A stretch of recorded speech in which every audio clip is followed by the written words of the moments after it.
Okay, there we go, Facebook. We back. I had to use my phone because the FBI is scrambling my iPad, and I still got Instagram with me too. So anyway, they take about 10+% out of your money. They take about 10+% out of your money. And because we pay with GoFundMe take so much money, I didn't want to do it. But some of you kept on complaining and complaining. I'm too busy. I can't write a check. I don't use checks. We do everything online. Lazy black people. Okay, so a lot of people said, listen, Doc, if they not going to send those checks, you got to do GoFundMe because you losing money. So I went ahead and opened up the GoFundMe. And I want to thank everybody for doing the GoFundMe money, because even though they take a piece out, we still raising money. So it's a pro and a con. The con is they take some of the money. Okay, that's the con. The pro is we still raising money. Okay, the rationale is at least they're donating something versus someone who's not donating at all because you're not making it easy for them. So we started raising the money, and the money, we've been raising the money, and it tells you on GoFundMe how long we've been doing it. Okay, so let me look and see exactly how long. I'm trying to keep this from moving around. I know what I need to do. They're giving me all kind of problems today. But let me go to GoFundMe and see how long we've been raising money on GoFundMe.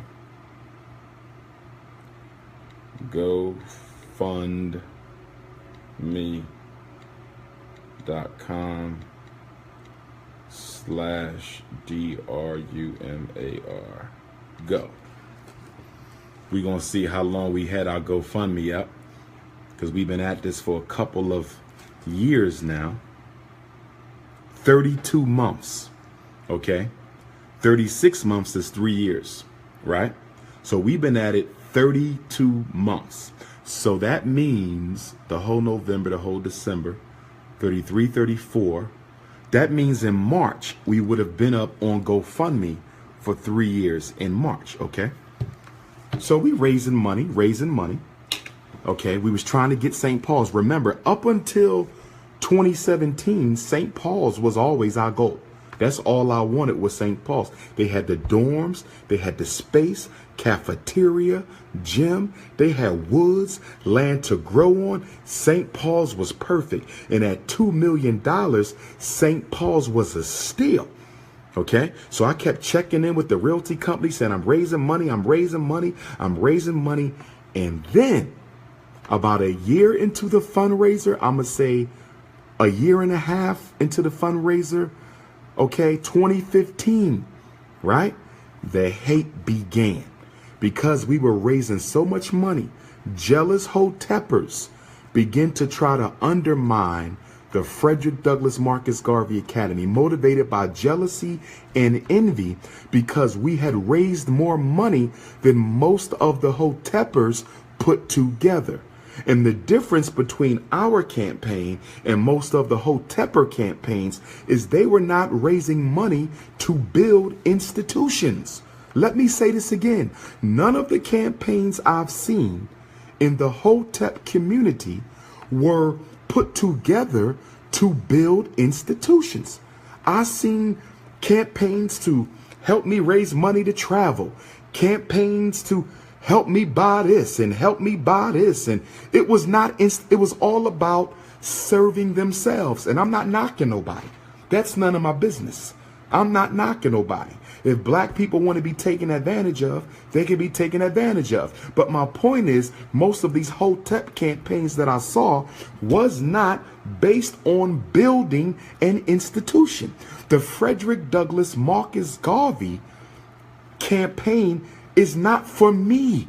It's to give our boys a school where they can learn the tools to be successful in this white supremacist power structure in which they will be forced to operate. The purpose of FDMG is greater than money. This isn't about money. Do you know how much money I could make if I just decided to shut up and start misdiagnosing black children? I could be a millionaire in 6 months. You know how much money there is in misdiagnosing black children? I don't need to use GoFundMe. I could make more money misdiagnosing children than we have raised on GoFundMe for the school. My ambition is not money. My ambition is change. My life isn't lived to get paid. My life is lived to make a difference. Some people are here to take. Some people are here to give. All of us fall into one category or the other. Some of us are givers and some of us are takers. I am one of life's givers. I am not one of life's takers. One of the reasons I am so popular, despite the hate, is because people have seen me give and give and give. Name me another scholar who has went 10 years and never charged a penny for a lecture in 10 years. The first time I started hosting my own lectures was only 2 years ago, 2015. That's the first time I started charging you for a lecture. Up until 2015, with the first lecture being in Indianapolis, Indiana, in February of 2015. I believe that was the very first lecture I ever did. Up until then, people brought me in. But the reason I started doing my own lectures is because when people would bring me in to speak, they would not look out for my best interests. Not putting me in the right hotel, putting me on flights early in the morning, 6 o'clock flight for a 6 o'clock lecture. Why the hell am I waking up at the crack of dawn and I don't speak till 6 o'clock? Because it saves you $50, but inconveniences the hell out of me. And then I come to a lecture and I got to wait 3, 4, 5 hours before you give me the goddamn microphone because you want so-and-so to speak. You want so-and-so to speak. You want so-and-so to speak. You want so-and-so to speak. Half of them haters. How the hell are you going to bring haters of mine on my platform to speak to my people? You done lost your damn mind, you Negroes. And then the minute I get the microphone and get on the stage, you giving me a piece of paper talking about we got to be out in 15 minutes. How the hell we got to be out in 15 minutes when you made these people sit here for 3, 4 hours listening to a bunch of nonsense from people they did not pay to hear? They came to hear Papa, not them, me. And you made them sit through hours and hours and hours of intellectual masturbation. And then when the man they paid to hear get on the stage, you giving me notes, we got to be out. And then once you rush me off the stage without finishing my message, and I'm not talking about nobody in particular, this happened all over the country. This happened all over the country. There are some exceptions, like Sister Kim and Ross Bob, shout out to them in Los Angeles. We're going to have to link back up too because I missed that outside lecture. We're going to link back up out there. Okay. There's some exceptions to that. Some people treated me very well, but most of these trifling Negroes could care less about me. They were not bringing me in because they respected my message. They were not bringing me in to educate our parents. They were not bringing me in to preach the good gospel of Garveyism. They were bringing me in because they knew I could pack the house and they wanted to get paid. I was being exploited. So I said, on top of that, you charging more money than I thought was acceptable at some of these events and not even making a donation to the school and not even make a donation. So that's when I said, you know what, brother, to myself, you got to stop letting people take advantage of you. And that's when I called it quits. 2015, I started doing my own thing. Now, here's something I want y'all to understand, brothers and sisters.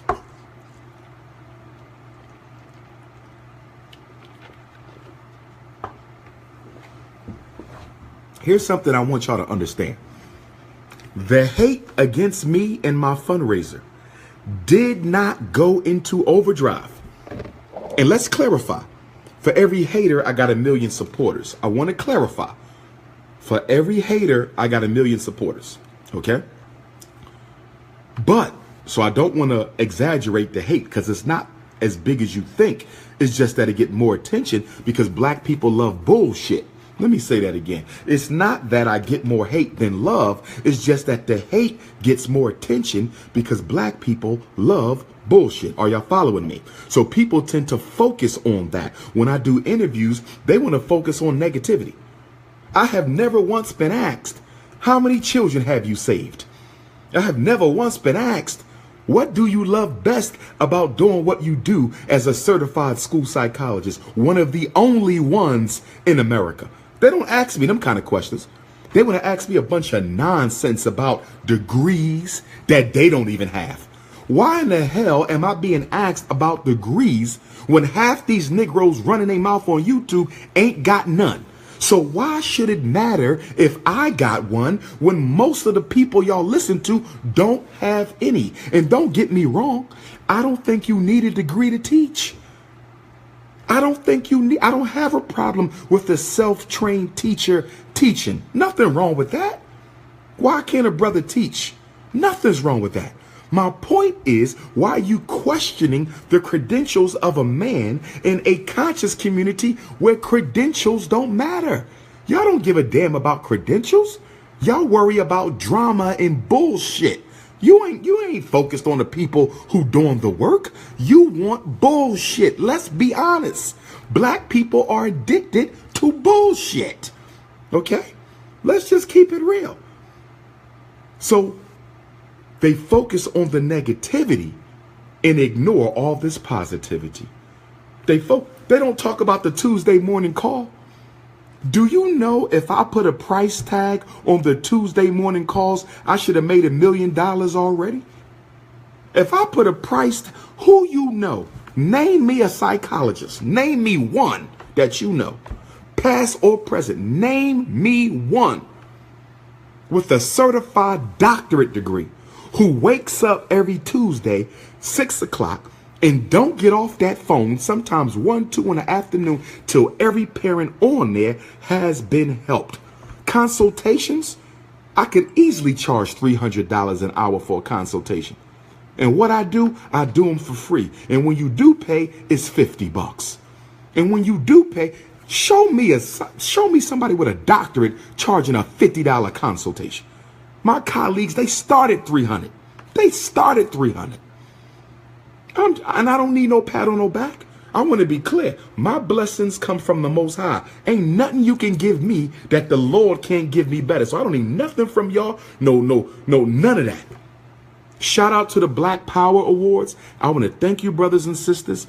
I heard through the grapevine that y'all wanted to nominate me. I thank you, but I respectfully decline. Because I don't do this to be awarded. I thank you. I hope you have another spectacular Black Power Awards like y'all had last year.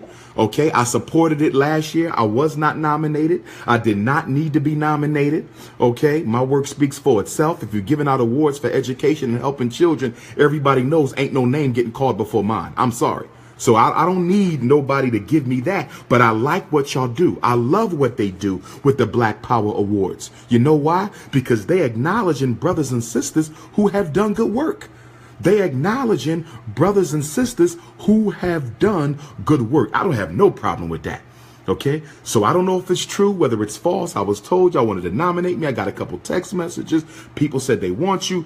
I respectfully decline, but I do support it. I want to let y'all know, ain't no hate over here. What y'all doing is a good thing, okay? I'm just going to ask that y'all honor people who need to be honored, okay? Don't let this be no clique shit where you honor all your homies, but people who put in work, you don't honor them because you don't like them. Look, don't let this be no clique. And I'm not saying it is. I'm not saying it is. I'm just saying keep it pure, brothers and sisters. If you honoring people who do the works, make sure you honor the people who do the works. Okay, and there are people who do works outside of New York City and Atlanta. There are people who do work. Shout out to New York City. I will see y'all December 3rd. You know I love you. Atlanta, you know I love you. So it's no shade. Those are two of my favorite cities, two of my biggest cities. No shade. I'm just saying that there's people who do work outside of New York City and Atlanta. But Dr. Umar Johnson does support the Black Power Awards, but I am not interested in being nominated for anything, and I'm not interested in receiving a reward for anything. If you want to reward me, go to GoFundMe.com and drop a donation, or get out that checkbook and write out that FDMG check. That's what I want. Okay? My rewards come from God.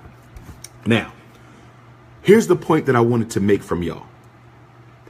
The hate against me in the fundraiser did not go into overdrive until I started hosting my own events. I want y'all to see this. I want y'all to see this. When I wasn't hosting my own events, when I was letting people use and abuse me, there was no hate against the Frederick Douglass Marcus Garvey Academy. The hate did not start until I said I'm going to become an independent operator. When Dr. Umar Johnson said, y'all can't use me no more, that's when the hate started. As long as I was letting Negroes pimp me from east to west and north to south, everything was cool. But the minute I said I'm doing my own show, cut out the middleman, that's when the hate started. This was never about FDMG. This was about Negroes who could not take advantage of me no more and begin to attack the fundraiser. That's what this was about. And because I had raised more money than they have with their little petty schemes, the jealousy intensified. Have you noticed none of the negative information that has been put out about me, the negative propaganda? Have you noticed there's been no proof? You ain't got no proof. Now, correct me if I'm wrong. Normally, if you're going to make an accusation about somebody, in Instagram, I'm about to lose you in 43 seconds, but I'm going to restart you. Instagram, I'm about to lose you in 38 seconds, but I'm going to restart you. But usually, if you're going to make an allegation about someone, you should have some sort of concrete documentation, okay, to back up your assertions. If I am a con artist and you believe that, where is your evidence? Now, many of you know a couple months ago, these trifling Negroes, okay, and I'm going to get to the Roland Martin piece. I'm going to get to the Roland Martin piece. I got to deal with Coon in the game. I must deal with Coon in the game. Yes, I'm going to deal with Coon in the game. Let me start Instagram back up. Checking connection. Got to keep my Instagram. You know, my Instagram family, they're a little younger than my Facebook family. They're a little younger. Okay, Instagram, you back. Now, where was I at? I had an ADHD moment. Okay, so anyhow, there has been no evidence to substantiate these allegations. Some of these haters contacted GoFundMe and they had my account froze for 1 day. GoFundMe emailed me and said, they said this is a fraudulent scheme. You're still in the money. We need proof that this money has been used for the school. We need proof. So I had to show them that I had incorporation papers. Frederick Douglass Marcus Garvey Academy has been incorporated. I had to show them that, okay, that the tax exempt status was pending. And then I gave them information to the banking institution so that they could contact the branch manager and find out how much of the money I have spent. And then I told them, not only can you find out how much money I've spent, which is absolutely zero, I want you to ask them, has there been any transactions on this account except deposits since the account was open in 2014? This is what I told the white folks at GoFundMe. Since you want to listen to these trifling ass Negroes in my community, okay, who are helping you destroy my works on behalf of our children, contact the damn bank and ask them, have I written a single check? Have I made a single debit with the credit card? Ask them, has any money been spent? By the way, GoFundMe, it's not just your money that's in the account. Most of my money don't come from GoFundMe. Most of my money comes from donations by mail, checks, and money orders. Most of my money is check and money order. So when you ask them how much money in the bank, it's going to be twice as much as you lying on your website saying I raised, because the amount on your website isn't correct because you don't take out the money that you're going to take out. In other words, brothers and sisters, when you see that 390,000, that includes what y'all donated. That is the gross. That's the gross donations. They do not show you the net. In other words, they telling you we raised 390, but they not telling you that like 150,000 of that is for GoFundMe fees and we pay fees. And I'm not knocking them. That's what they do. Okay, I had to do that because y'all too damn lazy to write a check. It's all gravy though. So the hate start coming. The hate start coming. They sick the IRS on me. State attorney for Pennsylvania sick them on me. Sick GoFundMe on me. This is what a handful of Negroes have done. And some of you are also to blame. First of all, let me say this. If you support Dr. Umar Johnson, you will never share a negative video about me. Let me say this again. You are not a supporter of mine. If somebody posts some bullshit on your page and you share it, you're not a supporter. A supporter is someone who will do three things. Number one, let me screenshot this and let the doc know that there's a troll. That's the first thing. Notify me. That's number one. Number two, you might either check the troll or inbox the troll. I don't need you to go back and forth unless you want to. I don't need that. You might choose to check them. Okay. And then the third thing you do is delete that shit off your page. But some of you want to share it and share it acting like you supporting me. You're not supporting me. How are you supporting me spreading negative information about me? Okay? There's enough false information out there about me. Why would you add to it if you claim to be my supporter? So you have enemies and then you got frenemies. People who smile in your face and want to keep a good relationship with you because you that dude right now. And if you pop off, they want to make sure they can benefit from your success. That's a frenemy.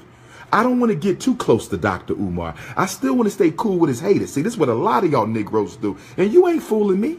I visit some of y'all pages. I say I looked out for them a lot. Let me see what they doing. She's supposed to be a rider. He's supposed to be down. And then I go to your Facebook. You ain't shared the fundraiser, not one time. You ain't shared a lecture flyer, even in your own city, not one time. People on your page hating on me. You don't say shit. You don't delete it. And then when I come to your city, you the first one taking a picture. Look, stop the fake shit. If you ain't real, that's okay. Stay away from me. I want real people around me. Okay? I want real people. I don't need no fake people around me. How the hell I'm on your Facebook, I'm on your Twitter, I'm on your Instagram. It's people hating and you ain't saying shit and you claim to be down with me. Give me a break. Give me a break, fam. And you know the sad part? Most of the people who ride for me never met me. Most of the diehard people out there who be checking these trolls never been in my presence. But you Negroes who claim to be so down with Dr. Umar will sit there and have conversations with people who have done all they could to undermine a school for our children. How do you reconcile that, you Hotep hypocrites? How do you reconcile that, you Hotep hypocrites? But I'll tell you the good thing about it. Let me tell you the good thing about this. The good thing about it, most of you have already disqualified yourself from playing any role in the Frederick Douglass Marcus Garvey Academy. Do you really think I'm going to have a teacher? You really think I'm going to have a secretary? You really think I'm going to have a confidential assistant, a security guard? You really think I'm going to have a lunchroom team, a custodian working at my school who ain't going to say shit when people disrespect my school? You really think I'm going to let somebody who can't speak up for me work for me? You think I'm going to pay you and you can't stand? Nah, family. No. Absolutely not. When I start interviewing for FDMG with these 5,000 resumes I got and counting, 5,000 resumes and counting all across the world.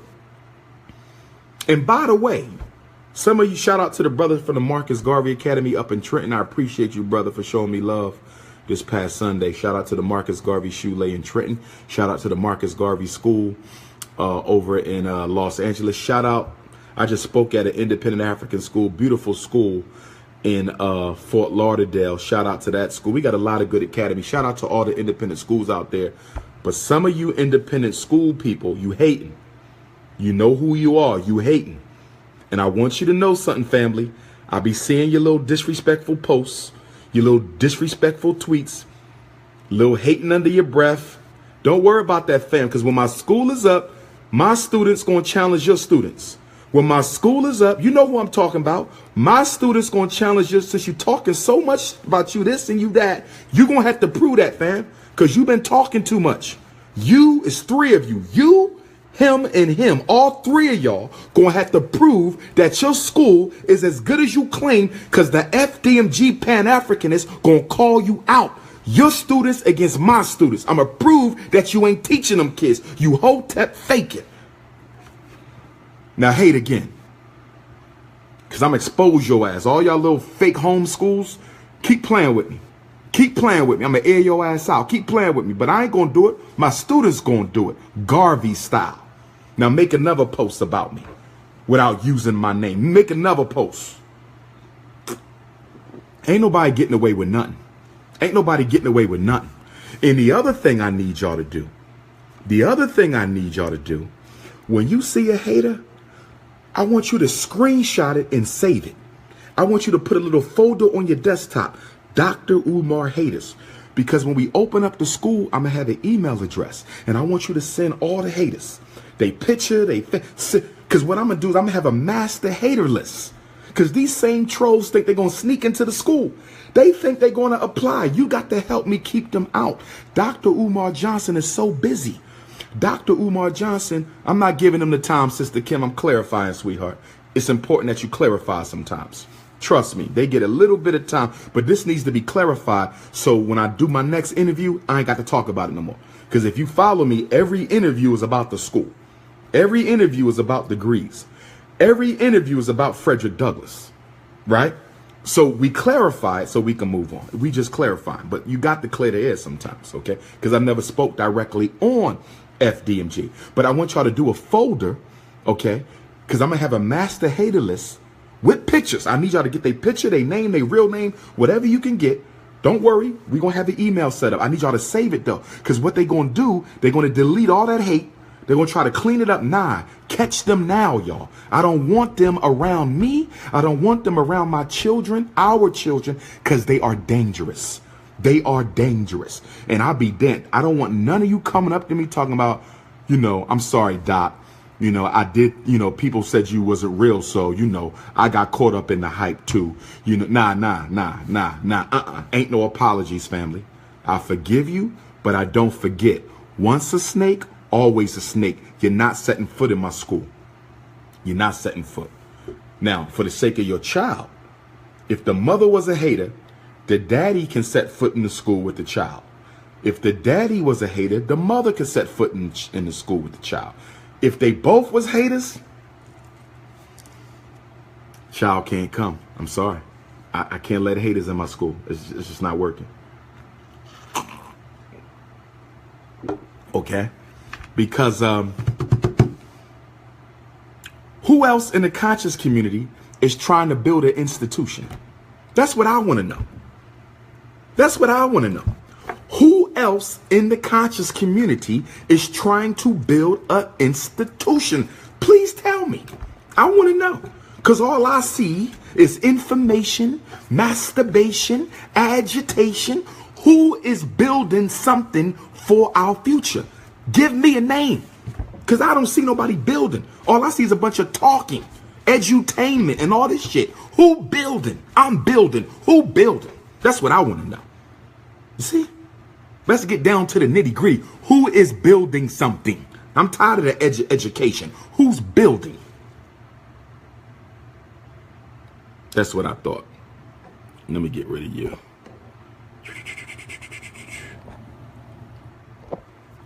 Now, feel me? It's all about the babies. That's all I've ever been about, okay? So, let's talk about the school search for a little bit, okay? We had a school last year. I was done. Mount Vernon, New York. Money earning Mount Vernon. Rest in peace to Heavy D. Shout out to Denzel. Shout out to Puff Daddy. I need that check, Puff. I need that check. Puff know me. Puff know me well. Tell Puff I need that check. Bad boy, I need that check. But there's a Catholic school that was for lease. It wasn't for sale. There's a Catholic school, Mount Vernon, New York. Mount Vernon, New York. I went up there, walked through it clean. I told the man, I said, this is it. I want to lease this school. He said, $10,000 a month. I said, where the paperwork at? He said, well, before we approve this, you have to meet with the father. Okay, the father. I said, uh-oh, here we go. I said, no problem. Set up the meeting with the father. Okay, and I'm gonna meet the father, and we're gonna work it out. So, I'm not frustrated, Barry. Don't make interpretations about me. You don't live in here. Nobody's frustrated. All right, I don't have to block you. Don't make interpretations about me. You don't know me that well. So anyhow, he said, you got to meet with the father. So I said, set it up. About a week later, I'm calling him, I'm texting him, you know, when the meeting at, I'm ready to move forward. I'm hyped because I'm thinking I'm going to be in the NY. Now, Mount Vernon ain't New York City, but it's New York City. I said, the Prince of Pan-Africanism coming through New York. Garvey came through New York. Douglas came through New York. I'm coming through New York. And then he says, we've decided to go in a different direction. I said, I said, what do you mean? Are y'all leasing it? He wouldn't tell. Guess what? Here we are a year later. School's still there. The school is still there. The school is still empty. They wouldn't rent to me because the Roman Catholics consider my teachings contrary to their beliefs. He didn't say this, but this is what it was. Because why is the school still empty? You got somebody who can pay it, got the money. In fact, I could have given the lease money for the whole first year. I was ready. Mount Vernon, New York, let's get it. Let's get it. 5 boroughs, let's get it. And they shut me down.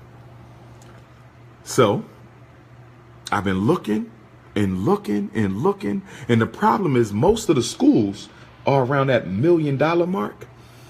We at the 700,000 mark, give or take a few. So, y'all know I've been flying everywhere looking at schools, right? Flying. 3-year search. Looking.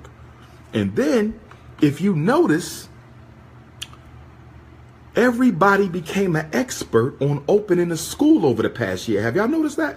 Have y'all noticed that every Negro on Facebook, Twitter, Snapchat, and Instagram is an expert on how to open up a school? They not no principal. They not no psychologist. Ain't got no degrees in education. Ain't never taught nobody. Ain't never ran a business. But they are experts on how to open up my school. I said, look at this shit. They know more about running a school than I do, even though I've ran a school, but they have not. And you know what's crazy? They've been asking why I haven't done things that nobody ever does. Where is your business plan? Can you put it up on the website for everybody? Are you out your goddamn mind?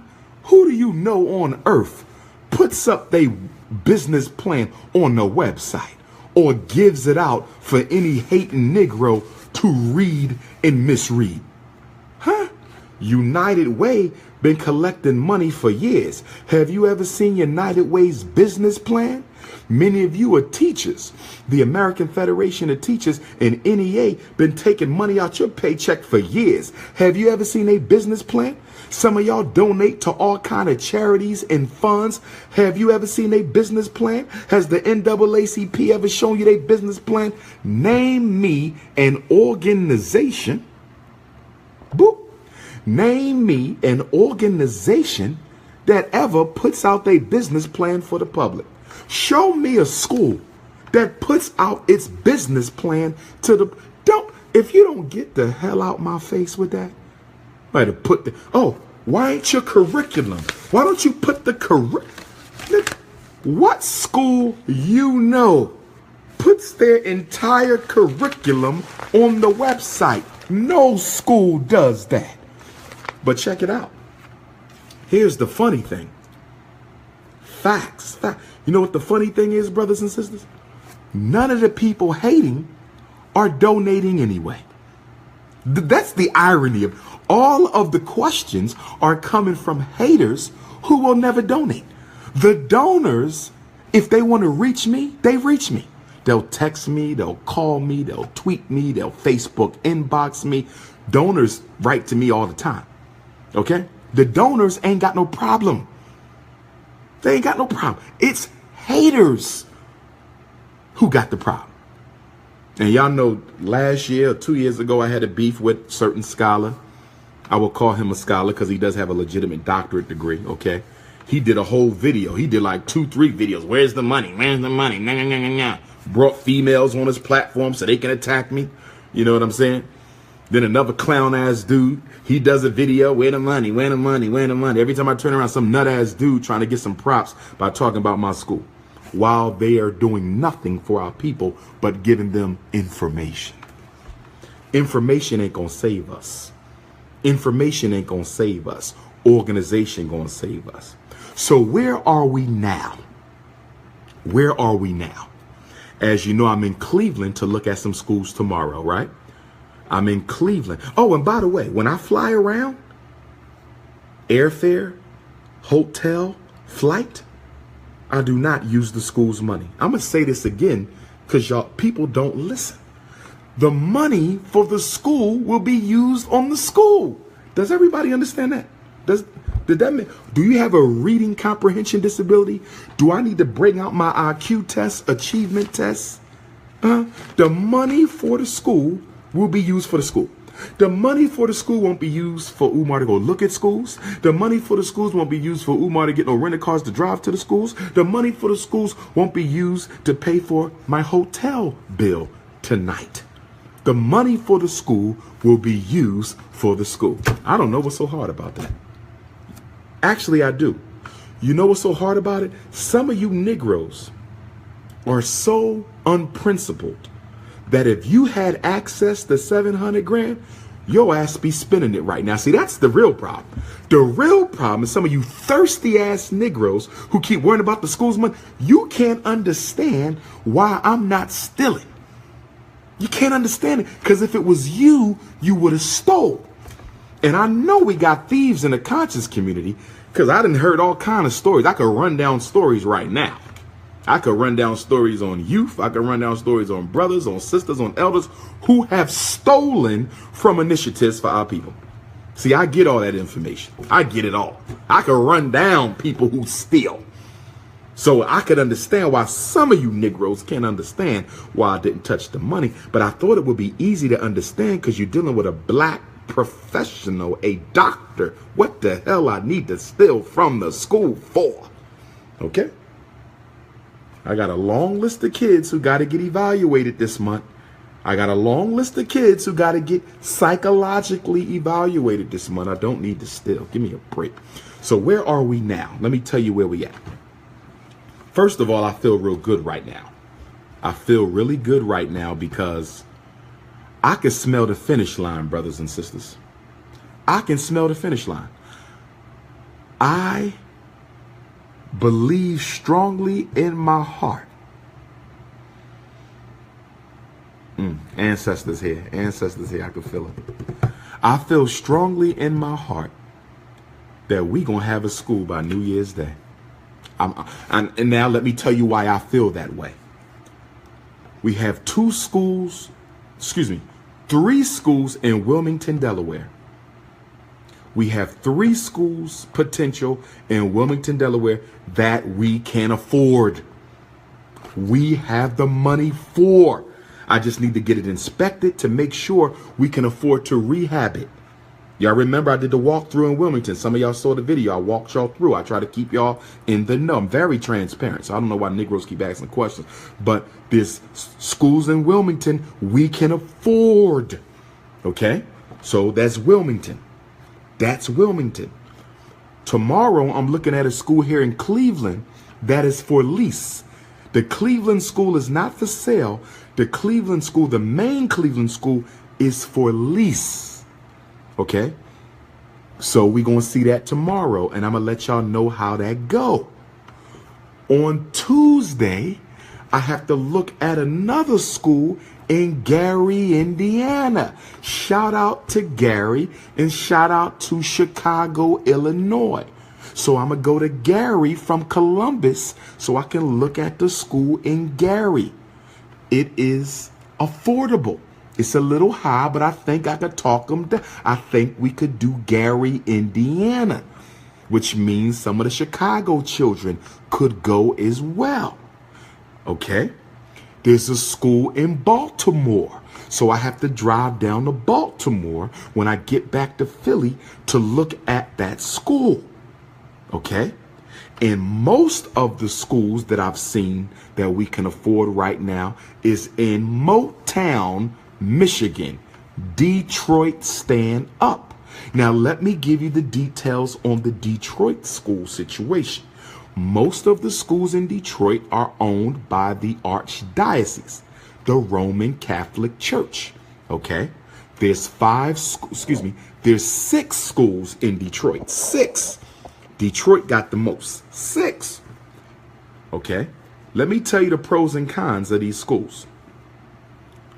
One of them got a lot of white folks around it with no gym in the inside. Nah. One of them has a gym in the inside, no yard on the outside. The problem with that is when it gets hot outside, you want the kids to go outside. They don't have a yard outside the school. Unless there's a park nearby, but you don't want to have to walk the children to the park too. So that's a little touchy. They got another school that's very large. It's like 20 classrooms. I got all the classroom space I could want, but there's no gym and no yard. Yeah. Okay? So with the Catholic schools, but I can afford 2 of them we can clearly buy. The third one I might got to negotiate a little more. Okay? Now, there's a school in Fort Lauderdale, Florida that I have to go visit.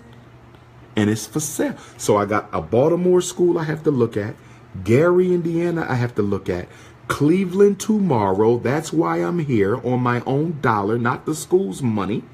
Okay? Cleveland, Gary, Baltimore, Fort Lauderdale. Okay? Now, I'm going to go back to Detroit. Let me go back to Detroit for a minute.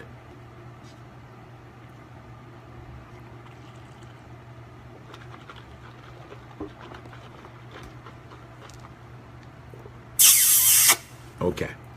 Detroit. The best school of them all. Okay? I haven't seen Cleveland yet. I haven't seen Gary yet. I haven't seen Baltimore yet. I haven't seen Florida yet. Now, don't get me wrong, Florida. I'm scared of them hurricanes and tornadoes.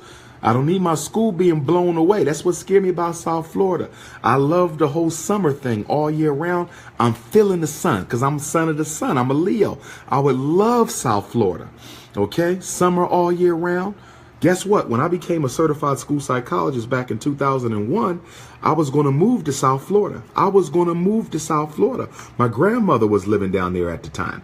The reason I didn't move to Florida once I became certified as a school psychologist is because they don't pay their psychologists enough money. So I was going to start my career in South Florida. That's a fact. But them tornadoes and them hurricanes, Donald Trump got that heart machine replicating natural disasters. I don't need my school being smashed to the ground after I spend the people's money. So I don't know about the South Florida piece, but I'm going to still check it out because maybe I got to do it. Also don't want alligators and crocodiles coming into the classroom. That's another thing too, because South Florida, y'all got that that reptile problem. Y'all got that python problem. Okay. Why did they just cut off the comments on Instagram? They just, hold on. There we go. Okay, but we still gonna check them out. But the best school so far, is in Detroit. Okay, there's a school in Detroit. I can't tell you, because you got haters. Haters are haters. The best school I saw in Detroit, it has a yard. It has a gym. It's clean. The problem is they want $1 million. Let me get y'all advice. I'm going to get y'all advice on something. This is the best school of them all, but they want $1 million. Gym and the yard. Trees outside. It's the school. If I had the money, it would be Detroit. It's a wrap. Now, I want to get y'all advice for the sake of transparency, because this is y'all money. This is y'all money. They are willing to work with me with the $1 million school. They're willing to work with me. What they said is, give me 500 grand, which we have. Give us 500 grand. We could work off the rest. Okay. My problem with that, it took us 3 years to get 700 grand. It won't take us 3 years to get the other mill, because we'll have a school, we'll have tuition, we'll have the fundraisers, the endowments. That won't be an issue. But I don't know if I want to pay $1 million for a small to medium-sized school. It's clean, it's perfect, good location. But I don't know if I want to pay $1 million for that. So y'all gonna have to let me know what y'all think. You can post it or you can text me on my phone. Y'all know my number, 215-989-9858. Or you can email me your opinion. I talked to some people, they said, Doc, if the school got everything you need, bruh, go ahead and put the 500 down. Pay the 10,000 a month. You're going to get that in tuition. It's Detroit, 89% black, one of your biggest cities. Just pay it. I can understand that. But the other side of me says, why pay $1 million if you can get one of these other schools for 500 grand and be done with it? But then the other side says, but you ain't going to have no gym and you ain't going to have no yard. It's going to be half the money, but you ain't going to have everything you want, or you going to be at peace with that. So, because they calling me from Detroit every day saying, what you trying to do? Fly back up here, let's do this deal. They saying, let's do this deal. But I'm like, $1 million? Wilmington is less than $1 million. The other schools in Detroit less than $1 million, but they ain't got what we need though. You feel me? So the best school is the $1 million school in Detroit. If I take that off the table, then the best school becomes the one in Wilmington. Again, we ain't seen Cleveland, we ain't seen Gary, we ain't seen South Florida, we ain't seen Baltimore. And I'm gonna be honest with y'all. I haven't gotten as many school leads from the people as I should have gotten. I thought I should have got more leads from Ohio. I've hardly got, y'all ain't sent me hardly nothing from Ohio. Okay. I thought I would have got more leads from New York City. I thought I would have got more leads from Chicago. There's just certain places. Atlanta. I thought I would have got more leads from Atlanta. Okay. You know, but here's the point, brothers and sisters.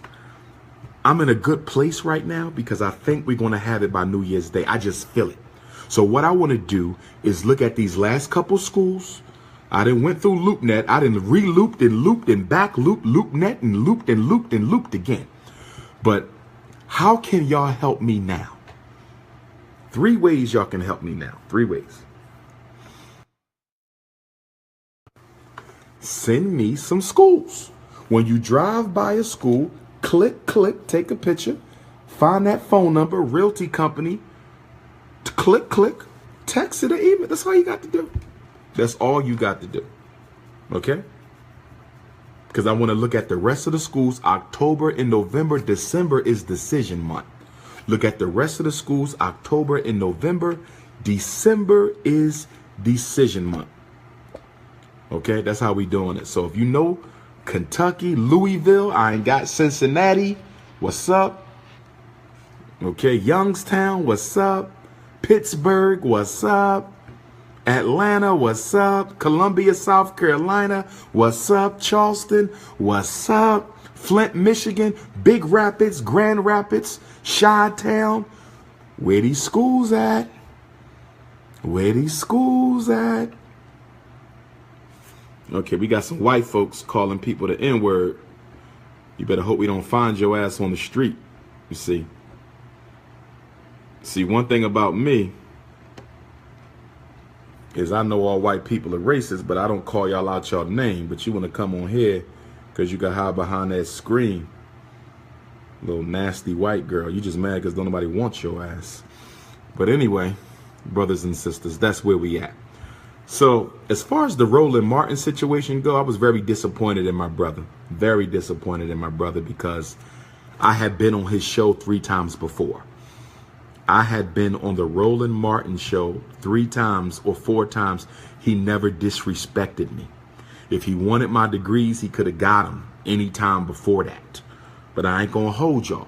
When I walked into the TV One studio on that day, I felt a funny vibe because I saw him sitting in the room where he normally get ready, whatever the case may be. He went to the bathroom.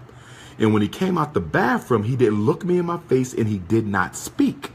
And his producers never told me what they wanted to talk about. They just said we wanted to follow up on the Breakfast Club interview. And you know, every time I link up with the Breakfast Club, it's fire. I don't know what's up, but me and Envy and Charlemagne, we got real good chemistry. And I got to thank them brothers. I got to really, really thank them brothers because no matter what you say about them, they have been very supportive of me, at least on air. At least on air. Because every time I walk in that studio, it's like God comes in there with us. Every time. We 3 for 3 on that Breakfast Club. We are 3 for 3. In fact, my Breakfast Club interviews, and you won't notice by looking at the YouTube views, because they take it down and put it back up and take it down and put it back up, then people snatch it and share it. Those are some of the most viewed interviews they've done. More views than the rappers. More views than the rappers. Now, this last time I did the Breakfast Club, I was really amazed because it got more views than the 2 previous ones. But I was running late for the interview. They kept pushing it back, pushing it back, pushing it back. We finally got in. And I was running late, stuck in traffic. I called Sister Udine. Shout out to Sister Udine. She went with us to Africa this summer. She also helping me find some school properties in New York, potential school properties in New York. And so, of course, I'm not reading the comments because I'm talking, idiot. But anyhow, I'm in traffic. I said, tell them to cancel. I just gave up. I said, tell them to cancel, postpone. I'm not going to make it. Traffic all tight. It was just crazy. And the night before, I couldn't find a hotel, so I had to end up sleeping in Jersey, and they was doing construction in Jersey. Oh, it was the worst. It was bad. I had a bad time the night before that Breakfast Club interview. So Udine called me back, and she said the producer said just come. I said, but I'm running late. She said just come. So I'm mad because I get there before I walk in the studio, and I'm late. I'm like 30 minutes late. So I'm like, oh my God, this interview gonna be like 10 minutes, right? But shout out to Envy and Charlemagne because they waited for me. Angela Yee, they waited for me. So I appreciate them for that because they didn't have to do that. So, but I'm mad because we normally do an hour. I'm like, I ain't going to get my time. Then I'm pissed off. And so we just started rapping and we started vibing. You know, me, Envy, and Charlemagne. Angie, for a little bit, she had to roll out, right? But it was going well. It was going well. It was going well. And then when it was over, just like the 2 previous times, y'all might not believe this, but every time I was done the Breakfast Club interview, I would say to myself, I don't really think I hit a home run because I'm my own worst critic. So I would say to myself, I don't even think I hit a home run. You feel me? And it was only like 38, 39 minutes. I said, I ain't hit him. I ain't hit him. I ain't hit him. And the next thing you know, when they dropped that joint, that thing went universal. So I got to thank the Breakfast Club fam, Envy, Charlemagne, Angela Yee, because I'm going to be honest, those 3 interviews, probably more than anything else than my own work, has done more to bring me into the lives of black folk than probably anything else. You know what I mean? So shout out to them. And we hit a home, you know, people say you should go to Breakfast Club more. Well, you got to remember, I'm a revolutionary. And I don't want to upset the apple cart. If it ain't broke, don't fix it. Once a year is good for me. You understand? They bring me on there too much, we're going to have problems because, you know, my narrative is not the narrative that the mainstream media industry wants to parrot. So once a year is good for me. You feel me? But shout out to Breakfast Club. So in comes Roland Martin. He wants to bring me in. You know what I'm saying? No problem. I get up there. He started asking me these questions. And what really was disappointing about Coon in the Gang, that interview on TV One, is the fact that when he brought up the Frederick Douglass thing, he said the Frederick Douglass family has a letter. That was not from the Frederick Douglass family. The family didn't write that letter. That was not from the family. You took that shit off social network. Why would someone with a mainstream, nationally syndicated TV show be taking social network gossip for the gospel truth? He's talking about the family wrote a letter. The family didn't write that. 2 jealous ass Negroes, okay, who claim to be related to Frederick Douglass. And I'm not going to dispute it because I don't know and I really don't care. The Baileys is a very large family. You have to realize now, Isaac and Betsy Bailey, my 6 times great grandparents, God bless their souls, they had 12 children, right? Some died young, some made it to adulthood. One child was Harriet. That's Frederick's mom. Another child was young Betsy. That's my 4 times grandfather Stephen's mom. We all come from Isaac and Betsy. Frederick comes from Isaac and Betsy. Umar Johnson comes from Isaac and Betsy. My daughters come from Isaac and Betsy. We are all descendants of Isaac and Betsy. Okay? So we're thousands and we're on every continent. The Bailey dynasty is a very big family. So when I say I'm related to Frederick Douglass, I'm not exclusive. There's thousands of people related. I just met a cousin down in Fort Lauderdale. He showed me his thing. He's a Bailey. We're everywhere. When I was vice principal at a charter school in Philadelphia, I met one of my cousins there, smartest kid in the school, last name Bailey. Okay? So we everywhere. So, you know, that's nothing unique. But am I proud that the blood in my body is the same blood that was in Frederick Douglass' body? You damn right I'm proud of that. I will never, ever, ever shrink from being proud of being related to Frederick Douglass. You better believe that. You better believe that. Okay? Remember the story of Moses and Aaron? Aaron wasn't Moses' brother. Aaron was Moses' nephew. Or cousin, excuse me. That was his cousin. But what did Moses? Moses chose Aaron to succeed him. Moses chose Aaron to succeed him. He chose his cousin. He didn't choose his son. He chose his cousin. What do we know about Islam? Muhammad ibn Abdullah chose Ali. Okay?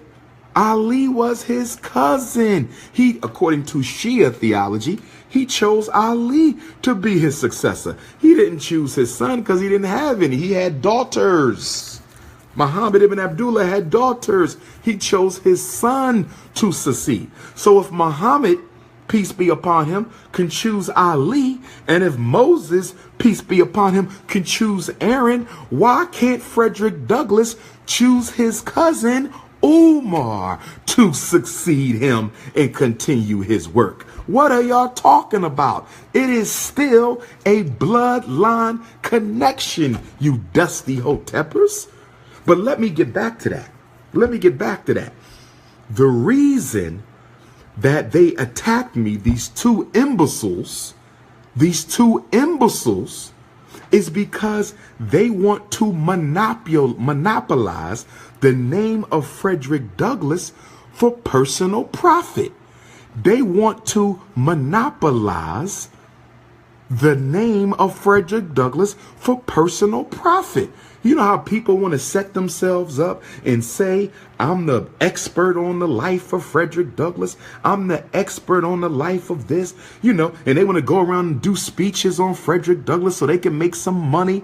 Listen, do you? I'm not stopping y'all from hustling my great ancestor. I'm not stopping y'all from hustling. I don't agree with it. Hustling dead people without their approval. But if that's what y'all want to do, so be it. I'm not stopping y'all. But the problem is, brothers and sisters, is that when people want to learn about Frederick Douglass, when Umar Johnson is here, why do we need to go and get them when we can get a blood relative? Now, they might be descendants. One of them is questionable. They might be descendants of Frederick Douglass, okay? I'm not going to deny that because I don't care. I'm a cousin, not a grandson. I'm a cousin. But if the cousin, okay, still blood, if the cousin represents the spirit of a Frederick Douglass more than the great-grandsons, why not go to the cousin instead of the great-grandsons? See, the point that y'all missing is they not looking for relatives per se. They looking for a relative who has the energy. I do the work of a Frederick Douglass. Are there differences ideologically? Of course. I am a Martin Delaney. I am cut from the cloth of a Martin Delaney. I went to high school in the same city where Martin Delaney grew up, Chambersburg, Pennsylvania. I am a Martin Delaney Pan-Africanist. So I would have the same differences with my great ancestor as did Martin Delaney. But the point is, we still fighting for African liberation, black liberation, no matter how you choose to cut the pie. And there's nothing that makes me think that if Frederick Augustus Washington Bailey was here right now, although he is in spirit, but if he was here right now in flesh, there is nothing that makes me think he would choose either one of those imbeciles over me to represent his legacy. I'm certain of it. I am absolutely certain that if he was walking, I want my cousin to do it, not my descendants. Facts. And to clarify, I have never, ever been invited somewhere to speak on Frederick Douglass. So y'all don't have to try to destroy me to hustle his name. Nobody has called me yet. Nobody. And I'm the most requested on earth. 7 continents. I've never been called and said, can you come talk to us about Frederick Douglass? Never. I don't get paid. I've never been paid to discuss Frederick Douglass. I do it because I'm proud of my bloodline relationship. So y'all don't have to get mad at me. The problem is you're too weak. You don't have what people looking for. Look in the mirror. Stop looking at me. Okay? You only know Jermaine. Well, I'm Jermaine too. That's what my mother named me. I was born that. My father legally changed my name. I done told y'all Negroes this a million times. First of all, do you know why y'all even know that I was born Jermaine? How do y'all know I was born Jermaine? Because I told y'all. That's how y'all know. It wasn't discovered. Ain't nobody do no research. I told y'all. You can go on YouTube, video. I told y'all that my name was Jermaine. And I said that if the ladies want to call me Jermaine, the ladies can call me Jermaine because it's softer than Umar. I told you I was born Jermaine. And I'm proud of that. That's the name my mother named me. And if my dad don't stop cooning, I'ma change my name back to Jermaine Shoemake. So the next time his ass want to do a video disrespecting me, I'm going to change my name back to what my mama named me, Dr. Jermaine Shoemake. It bothers me, brothers and sisters, that my dad is out there making videos about me, insulting me, putting me down, who does that to their firstborn son? He's my father. I love him. I'm not going to disrespect him. Okay? But if he continues with this I love white people movement that he's running, this multicultural revolution he got, I'm changing my name back. Okay? And I will be Dr. Jermaine Shoemake, which is who I was until he decided to change it when I was 7, 8 years old. Okay? And I probably shouldn't have said that because that's the attention he's looking for. Don't build yourself up off me. Build yourself up off of you. Never thought the day would come when my own father would be trying to join my haters in an attempt to assassinate my work. Umar's not mad, David, and so I'm going to block you on that because I'm not mad. I'm having a good day. There you go, interpreting my mental state incorrectly. Don't interpret me, brother. I'm the therapist, not you. I'm feeling marvelous. I'm drinking my tea, talking to my supporters. I'm feeling marvelous. See, the Facebook Lives are good because it's a conversation. Columbus Saturday, you know I got to go ham. That's the leader. Okay, that's Ifatunde. When I'm up on the mic and I'm doing what I do, the thunder, when I'm letting out the Garvey thunder, that's Ifatunde. When I'm evaluating your children, that's Dr. Umar. You got me? When I'm teaching a good gospel of Garveyism on the 7 continents, that's the Prince of Pan-Africanism.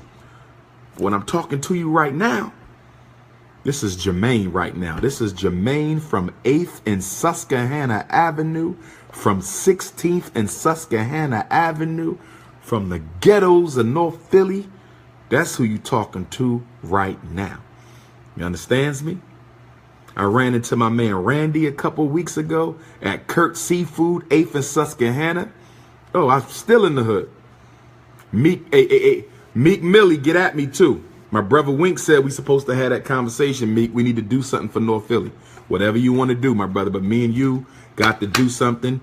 You know what I mean? You the hip hop artist. I'm the scholar. Let's show North Philly. Let's show the whole Philly because it ain't just about North Philly. It's West Philly. Shout out to West Philly. Shout out to Southwest Philly. Shout out to Northeast Philly. Shout out to Mount Airy, Germantown, East Oak Lane. You know what I'm saying? Darby, Yaden, shout it all out. But I'm hoping to connect with Meek Mill. I want to do something for the community with brother Meek Mill. Okay. Plus, I want to interview Meek for the documentary War Against Black Boys. I want to interview him for that. You feel me? So we want to definitely do that. Okay. So tell Meek Mill to get at me. Okay. I want to interview the whole state property for the War Against Black Boys. Young Chris, Neef, Freeway, Petey, Oskino, Sparks. You know what I'm saying? I want to interview E. Ness. You know what I'm saying? Reed Dollars. I know all them ain't state property, but I'm just naming the Philly rappers. Maybe I could get Will Smith up on the documentary. I doubt it, but hey, anything's possible. You know what I mean? But I want to get some strong Philly flavor.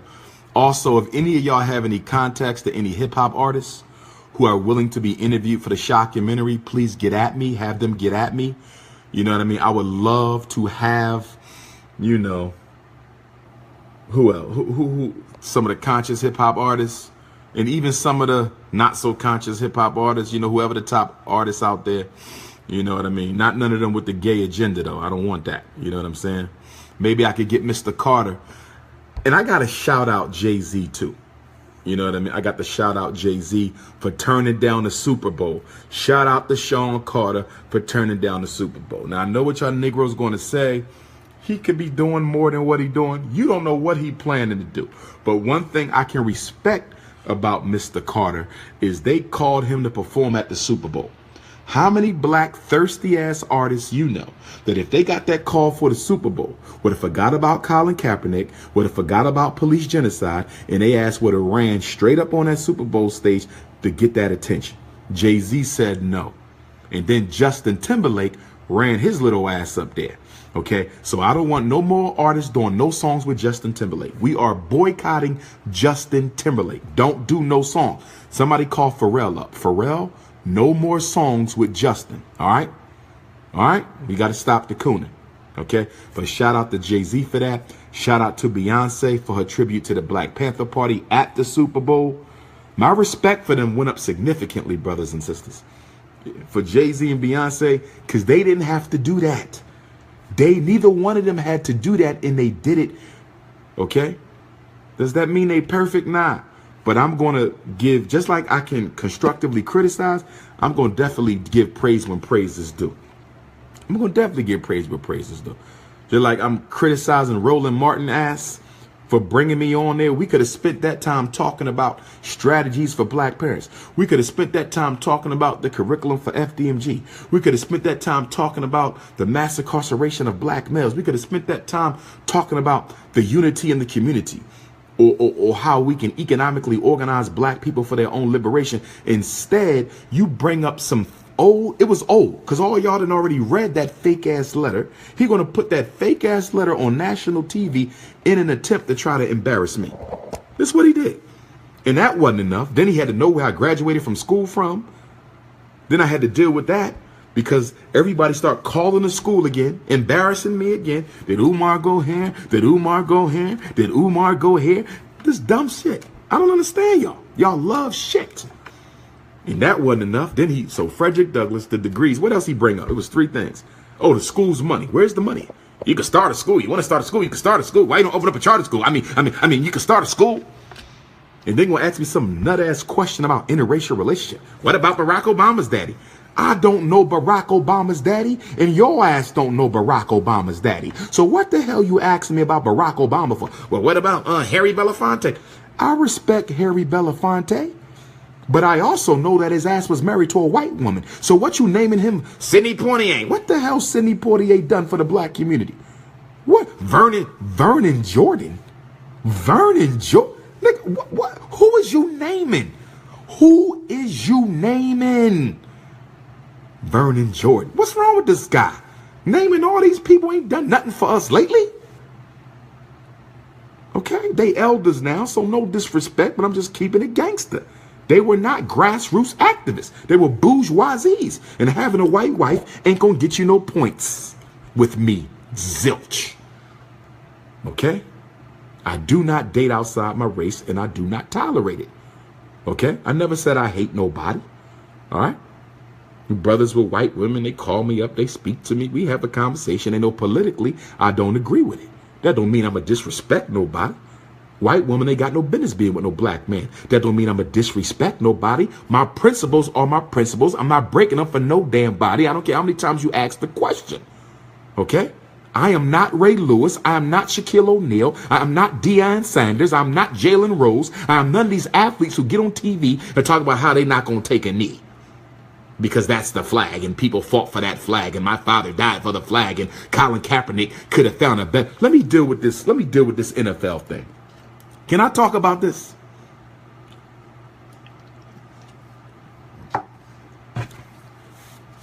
I ain't gonna hold you, no disrespect to him, Roland Martin, but it took everything in me.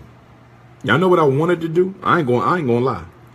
I was gonna get up, smack the shit out of him, and walk out. Because he was borderline disrespectful with it. And when Eugene Craig, you know, Mr. Nasal. I'm American. We move forward together. This is our country. The Civil Rights Bill. You're a liar. Mr. Nasal. Mr. Nasal. Somebody need to get him some of that nasal spray. Eugene Craig. When he called me a liar and I called him a coon. You do not use coon on my show. Okay? Well, you need to control how he talk. You know, like I said, you need to, like I said. I wanted to get up, smack the shit out of Roland, and roll on out. But I said to myself, you have to show the community that you can handle coons. Okay? Because if you could dish it, you got to be able to take it. So if you get up and get angry or do anything like that, you feeding the hate. They gonna say Dr. Umar can't deal with an intense interview. He can't deal with the scrutiny. So I said, I'm gonna sit here, be debonair, be professional, keep it articulate, humble myself in the face of disrespect, and show the world that I can take it however you want to dish it. Because the way Roland saw it, since the Breakfast Club lifted me up, he thought it was his job to bring me on down. And what he had to learn, along with the rest of them, excluding the brother Scott, the attorney, because he was all right. Shout out to Scott. He was all right. We excluding him from Coon and the gang. But what Roland failed to realize is once I finished with these Ginsu knives and cut your ass to pieces and cut Eugene to pieces and cut my queen sister Lauren to pieces, your ass lost the debate anyway. Okay? Because you don't know who you dealing with. I done Ginsu knifed all three of you. Okay? But it's cool. Okay? I'll be back there one day, sooner or later. Okay? But I didn't like that. Don't call the interview one-on-one with Roland if it ain't one-on-one with Roland. Umar Johnson goes one-on-one with... How the hell I'm going one-on-one with Roland when there's 4 people in there? Okay? 3 people cooning and 1 neutral person. 3 people cooning and 1 neutral person. How the hell is that one-on-one with Roland? Who the hell gonna go one-on-one with me? Everybody running around. You and Michael Eric Dyson. You and Michael Eric Dyson. Michael Eric Dyson. They say Michael Eric Dyson, the only one. Shout out to Michael Eric Dyson. I respect him. He's an elder. You know what I'm saying? But he represent that, you know, multicultural interracial. You know, we might do a respectable debate one day. You know, ain't no thing to me. Shout out to him. He's the strongest from the integrationist camp. He is. I'm the strongest from the nationalist camp. But if we do it, it's going to be done for the right reasons under the right circumstances. Okay? That's how that's going to work. And to be honest with you, I'm not too motivated to debate my own. I'd rather debate some white folks. You understand? I don't really, you know, want to debate my own. I don't really get nothing out of debates. I don't need my ego enhanced or gratified at the expense of another person's ego. I have a problem with that. That's why I never do debates. That's why I don't do them. Okay? So Roland thought he was going to humble me after my Breakfast Club hype, and instead he got humbled. But it's okay. I still love my brother. It is what it is. But let's talk about this NFL thing, and then I'm going to let y'all go so I can get some sleep, because my first school appointment is early. Colin Kaepernick takes a knee. A couple other brothers take a knee. Starts getting international attention, making America look bad. They start asking these retired athletes what they think about it.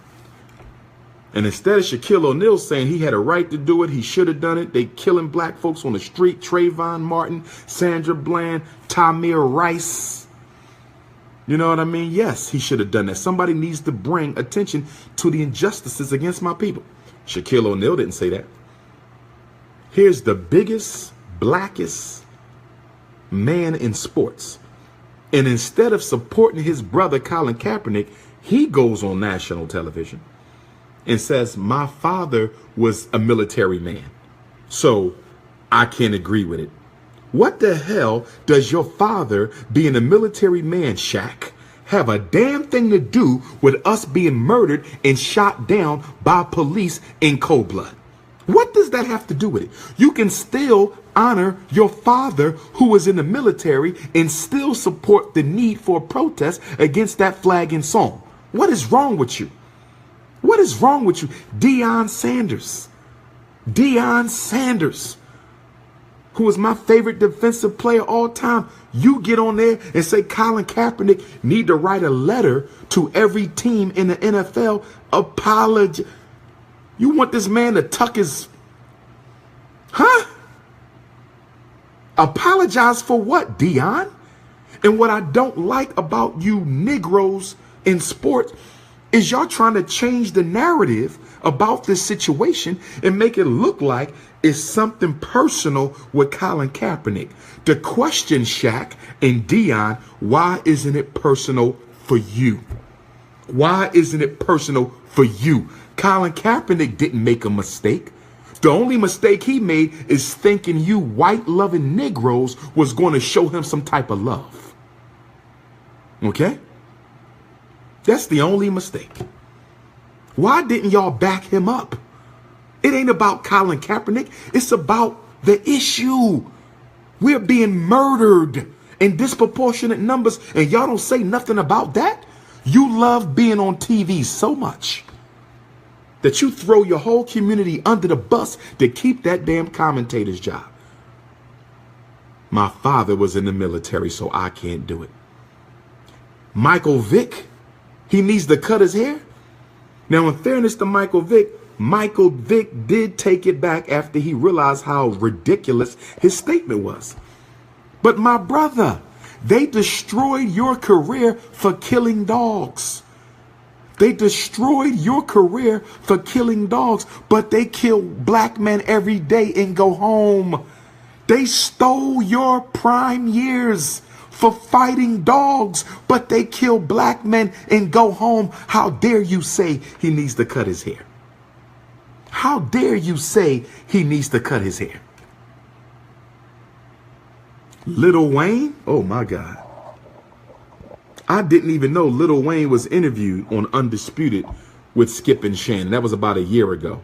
I was late. I just saw it a couple weeks ago. I can't believe you, brother.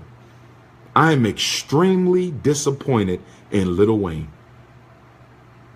How dare you go on national television, and I'm talking to you, Lil Wayne.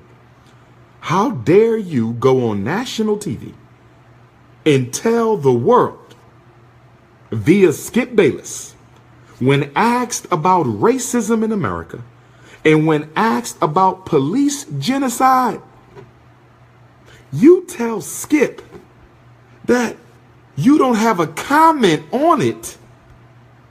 And I'm paraphrasing, but I'm about 99% accurate with what you said. You told Skip Bayless and Shannon Sharp that you're not the right person to ask. That's what Lil Wayne said. I'm not the right person to be asking because I've been blessed so much. I've been blessed so much that I really, and I don't want to misquote him, but if my ears were working, I heard him say that he's the wrong person to ask because he's been blessed so much that he has not had to experience racism. Let me say this shit again. I got to say this again. I had to rewind that YouTube and play it back. I couldn't believe I heard a black man say that in America. Lil Wayne said he's the wrong person to ask because he's been so blessed that he has not experienced racism. Can somebody please call up the Guinness Book of World Records? Can somebody please call up the Guinness Book of World Records? Can someone please call up the Guinness Book of World Records and ask them to please insert the name of one Mr. Carter from New Orleans, because he's the first black man in American history to ever not experience racism. Can somebody please contact the Guinness Book of World Records and let them know that we have found a black man who has not experienced racism? Barack Obama is probably the most privileged black man in American history. Barack Obama is probably the most privileged black man in American history. He was the president of the United States. He had a white mother. He was raised by white grandparents, and even Barack Obama experienced racism. Colin Powell was the first black Secretary of State, a fair-skinned black man. Okay? Very successful. Many believe if he would have ran for president, he would have won as a Republican. He has experienced racism. His wife has experienced racism. Michelle Obama has experienced. Condoleezza Rice has experienced. Supreme Court Justice Thomas Clarence Thomas has experienced racism. How in the hell does Lil Wayne, a melanated black man from the ghetto of New Orleans, how did you, sir, get through life and have never experienced racism? We just had a situation where T.I. and my man Jay Morrison, who I shared the stage with in New Jersey last year, shout out to them two brothers, T.I., who came to my Atlanta lecture 2 years ago. They just protested a restaurant in Atlanta for discriminating against rich and famous black folks. Rich and famous black. Oprah Winfrey, the richest woman on the planet, at least the richest black woman, got discriminated against at a boutique shop. Okay? So you got people who are way above Lil Wayne's pay grade, and he's a very successful millionaire, I take nothing away, who have experienced racism. My point is, how in the hell does Lil Wayne not experience racism? My brother, I hope one day you come to the realization of the mistake you made on national TV. That was an insult to every black man, an insult to every black woman. That was an insult to our ancestors and to your ancestors, my brother, to get on TV like that and defend the white racist power structure by saying you don't have no comments because you never experienced racism. With all due respect, my brother, you and I both know you's a goddamn lie. That was a goddamn lie for you to get on national TV and say some nonsense like that. Yes, it was last year. And maybe you didn't came to your senses, brother. But that is not acceptable. And see, you know what's good about this? Okay? There's nothing good about this. But figuratively speaking, you know what's good about this, brothers and sisters? Our children thought the athletes and the rappers were on their side. They're not. Let me say this again. Our children thought the athletes and the rappers were on their side. They're not. They're not. They will talk about selling dope. They will talk about killing other black men. They will talk about sexing all the women. Okay, smoking weed, buying all the expensive junk that white folks make. They will act like they down with the hood. But the minute white folks get angry, them Negroes will line up like an army of coons and defend their slave master. They will line up like an army of coons and defend their slave. Jalen Rose. Brother, you from the ghetto of Detroit. Why would you say you wouldn't have supported Kaepernick had you been in the league with him? Why not, Jalen?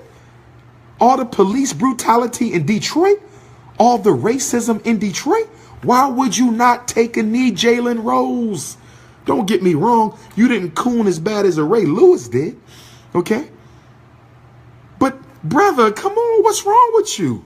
Deion Sanders, what's wrong with you? Shaquille O'Neal, why is y'all trying to create a narrative that basically tells the white man, listen, that was Colin Kaepernick, but not me, I wouldn't do that. That was Colin Kaepernick, boss, massa, but not me. Don't worry. I was a good nigger. If I was still playing football, I surely wouldn't take a knee. No, not me, massa. No, that's my flag, massa. That's my flag too. I love that flag. I love that anthem. Not me. I wouldn't have took no knee. I think he had a right to protest, massa, but he don't protest with our flag. No. We don't. That's my country. This is my country. I loves my country. I loves my country more then I love black life. I loves that flag more important than Tamir Rice Master. That flag way more important than Philando Castile Master. That flag way more important than Sandra. Yeah, that flag is more important. Even though I was a slave when y'all made that flag, even though I was a slave every time you upgraded that flag, even though I was a slave most of the time that y'all was waving that flag, Master, that's still my flag, Master. No. Colin Kaepernick went too far, Master. If he don't get back in the league, that's his fault, Master. But we not gonna go and help him out. Oh, no. We not gonna go and help him out.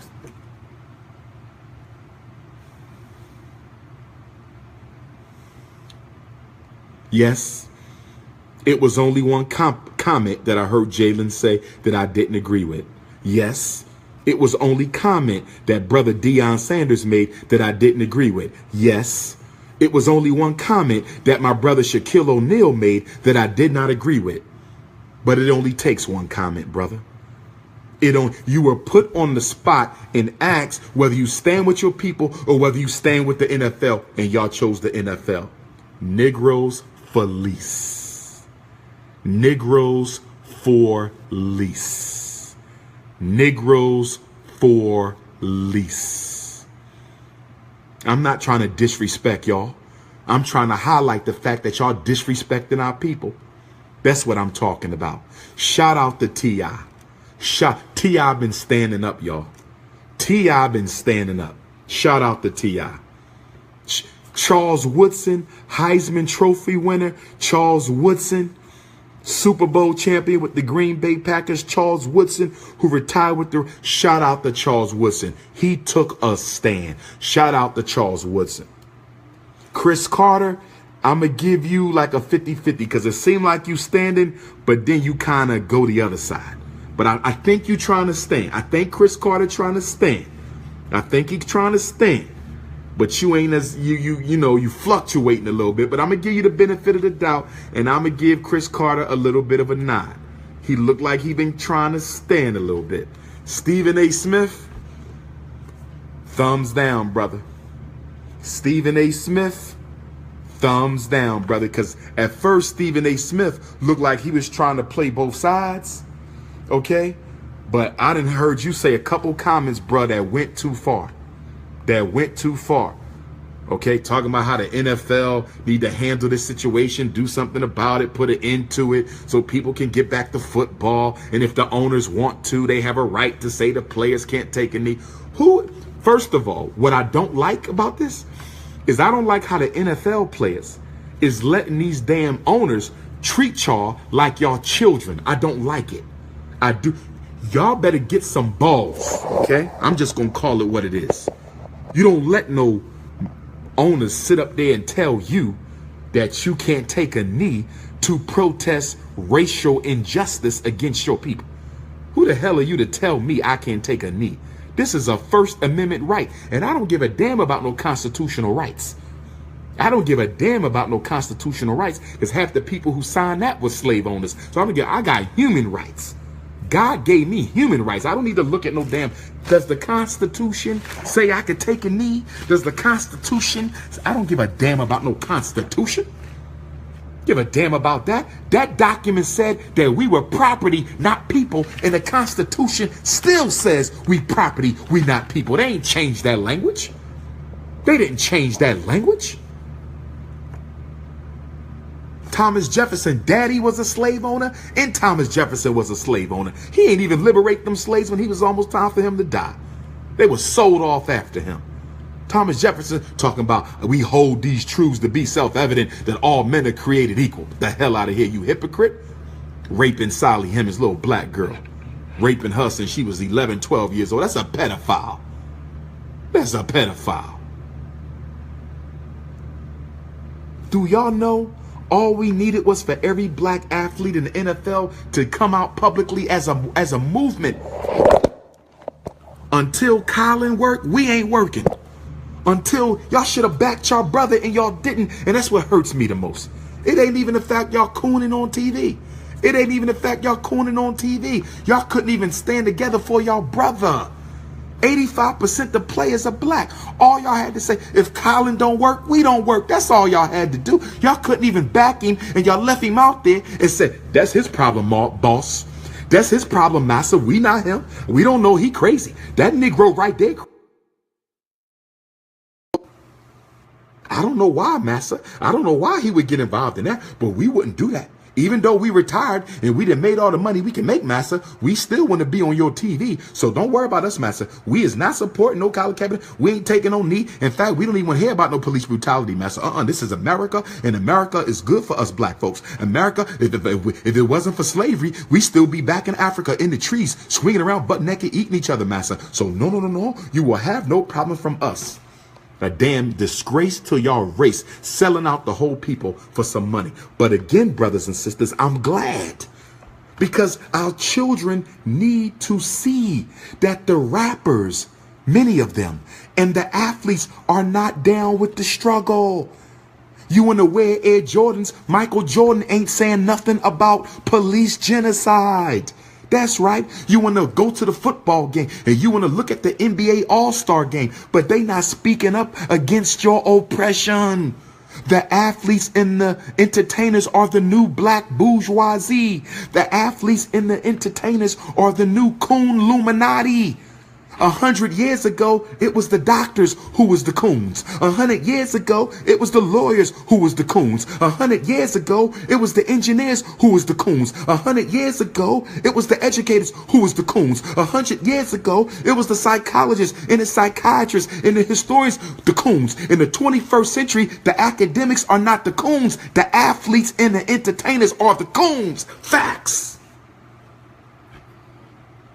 Now, when they want to dismiss black people, they put some ignorant Negro who used to play football or basketball on TV, and they use that ignorant Negro to erase and disgrace our struggle.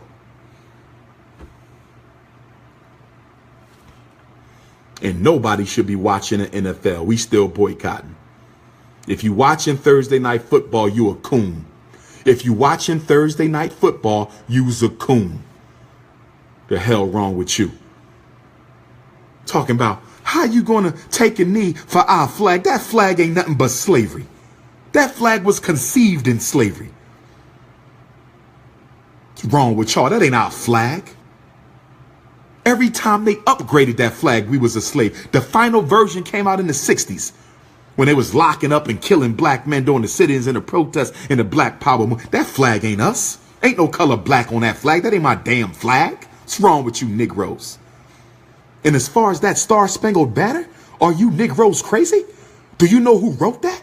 Francis Scott Key was a racist, a white supremacist slave owner who could not stand the abolitionist movement, did all he could to shut down the abolitionist movement, locked up as many abolitionists as he possibly could. That's who he was, the author of the Star-Spangled Banner. And in the third stanza, he specifically included the word slave in reference to the fact that slaves who stood up against the U.S. government would not be spared during their fight against foreign powers, particularly the Revolutionary War. If you was a slave and you sided with the British, we're going to kill you too. No slave will be spared who stands against this government fighting for their liberty. Francis Scott Key. The damn song was about catching and killing black people. The damn song was about catching and killing black people. Read the third stanza. Read it. They took it out to hide the truth of the reality of what that song stood for. Colin Kaepernick, whether he did it on purpose or not, was a genius to choose the anthem and the flag as the symbols of his protest. Because by doing it, it forced people to study what that flag really mean, and it forced people to study who wrote in the history of the national anthem, the Star-Spangled Banner. It's racist, written by a racist, and even talked about slaves in the damn song. And you got the audacity to tell me I can't take a knee during the song that's about my enslavement? Written by a slave master who did all he could to stop me from earning my freedom? And y'all talking about we can't take a knee? Says who? Coons?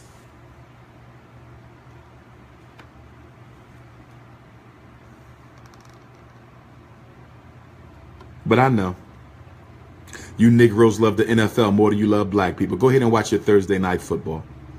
I know you still sneaking and watching it. Go ahead. You ain't for real. See, the problem with us, we are not serious yet. We just want to look like it. You know damn well you still watching Sunday football. Stop lying. The NFL owners have told you to your face, we don't give a damn about black folks. They know that protest wasn't about no flag, even though it had a right to be. They know that protest wasn't about the Star Spangled Banner, even though it had a right to be. They know that. The reason they're making it about that is because they don't want to address the reason Colin Kaepernick took a knee in the first place, and that is the killing of black folks by police. They don't care. They don't care. That's the message. They know what this is about. They know this ain't about no flag and anthem. It's about genocide, but they don't care. So why are you watching it? Why is your son running around with NFL jerseys on? Why are you paying for NFL tickets? They don't care. They've told you this.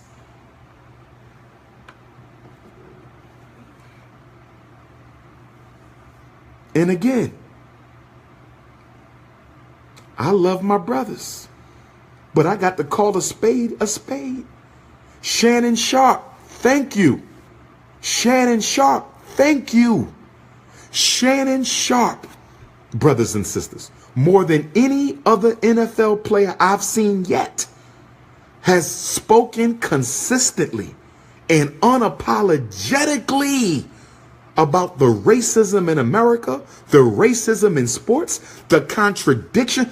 Thank you, Shannon Sharp, for checking your brother, Ray Lewis. Thank Ray Lewis, my brother. Ray Lewis, my brother.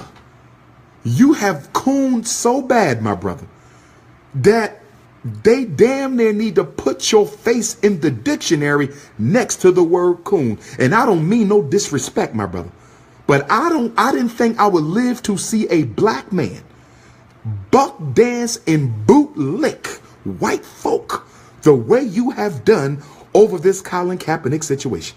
And when the whole NFL took a knee, you got on TV and said you didn't take one knee, you took two. It wasn't about Colin Kaepernick. You took two knees so you could pray. I mean, are they grooming you to be the next coach or the GM? What the hell is wrong with you, brother? You got down on the knee with the prayers in unity and then sold them out and said you put two knees down because you was praying to God. I want to know what God Ray Lewis is praying to. I want to know what God is Ray Lewis praying to.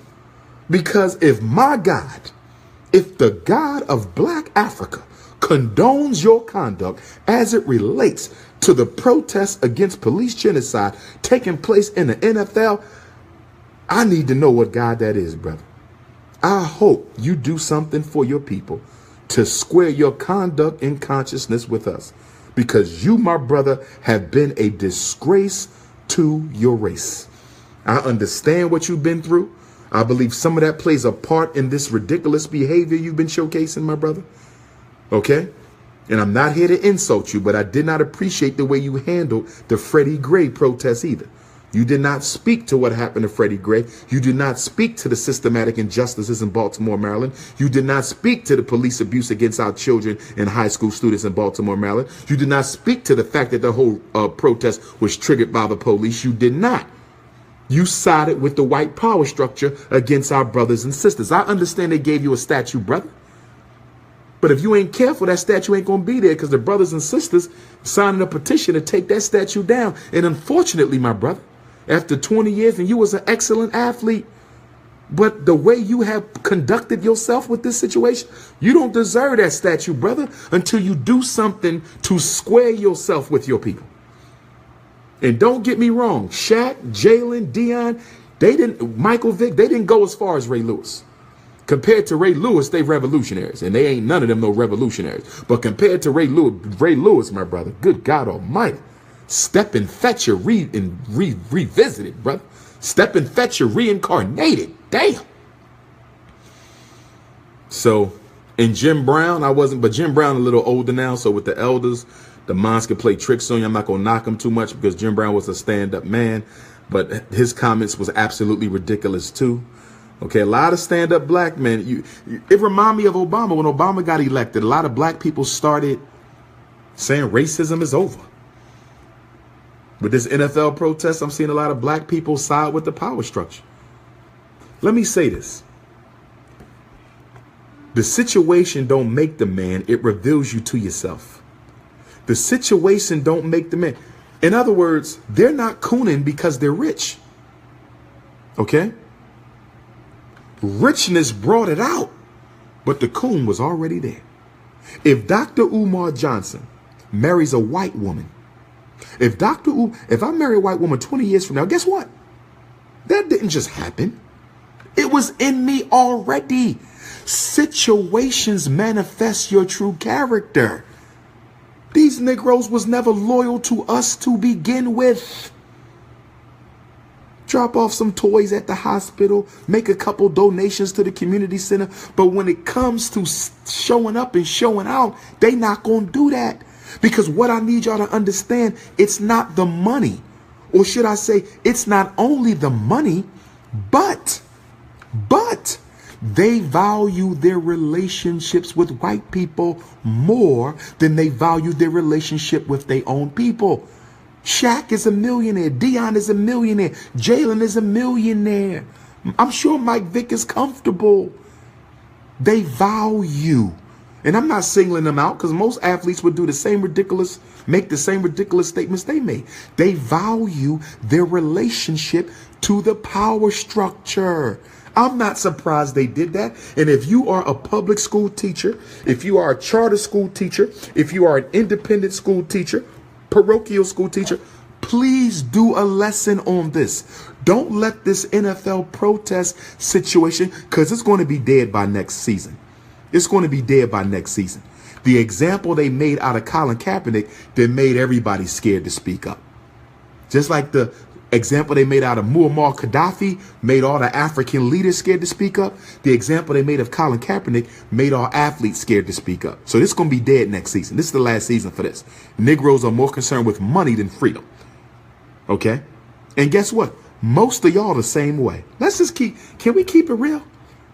Most of y'all the same way. You can be paid to sell out. Yes, you can. Yes.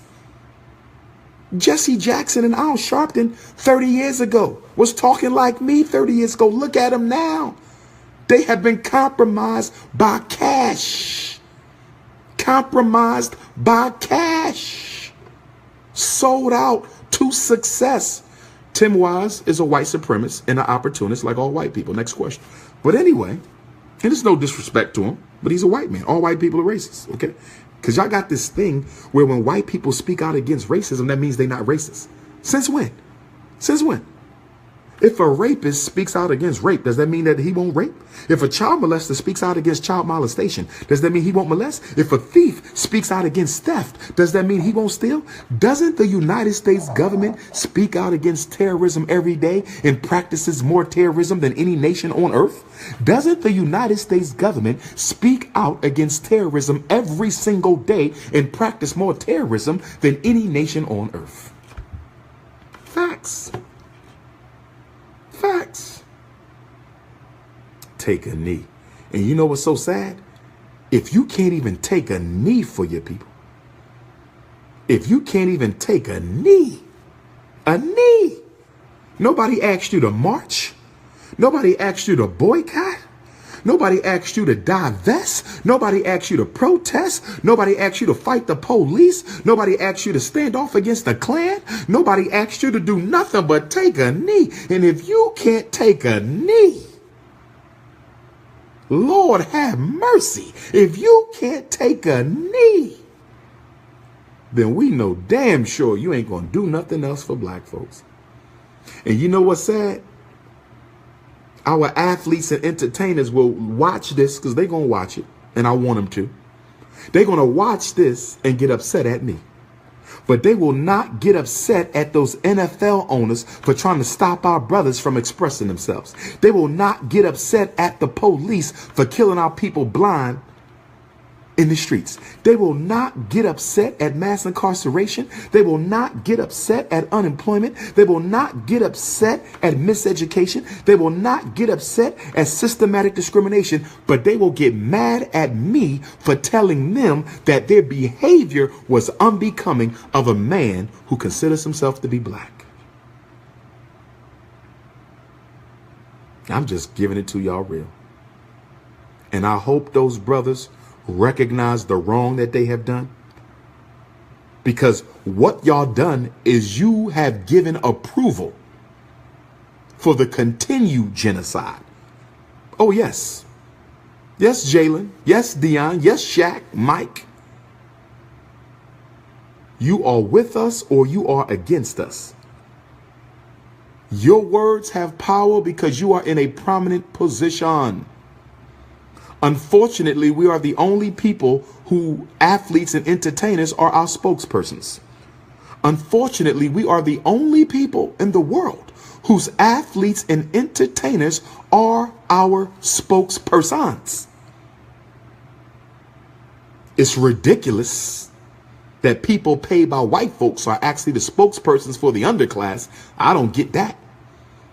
But because you all are our spokespersons, you have to choose your words carefully.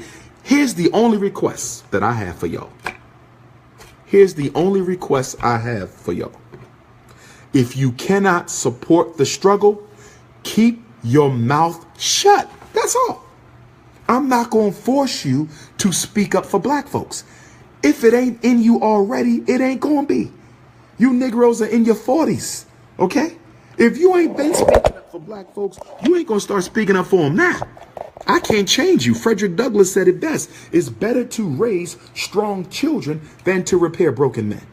It's better to raise strong children than to repair broken men. So I know y'all are who y'all are. Okay? But all I'm saying is if you can't speak up for us, keep your mouth shut. When they ask you, what do you think about the Colin Kaepernick protest? Would you take any? Honestly, I'm going to pass on that question because I'm not sure what I would do if I was there. That's all you got to say. That's all you got to say. Play neutral, but don't go against the community, brothers. What's wrong with y'all? Good God, dating all them white women and went to your head. That's all you got to say. That's all you got to say. White guy shot over 50 people in Vegas, even though I think it was an FBI, CIA operation in preparation for martial law, personally. Okay. Rest in peace to all those who were murdered. My condolences to all the families. I don't care if there was black, white, purple. Nobody needs to lose their loved ones like that. Okay. But I study American politics. I know this country has killed its own people for its own interests.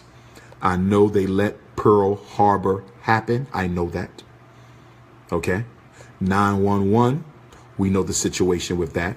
Rest in peace to those who transition. My condolences to all the family members. Blue, black, purple, white. It doesn't matter. Wrong is wrong.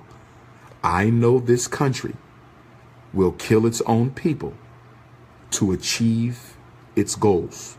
You're not going to tell me that a man is going to rent 2 hotel rooms, shoot the windows out the hotel rooms in Las Vegas when there's 1,000,001 different places he could have shot from and potentially avoided capture.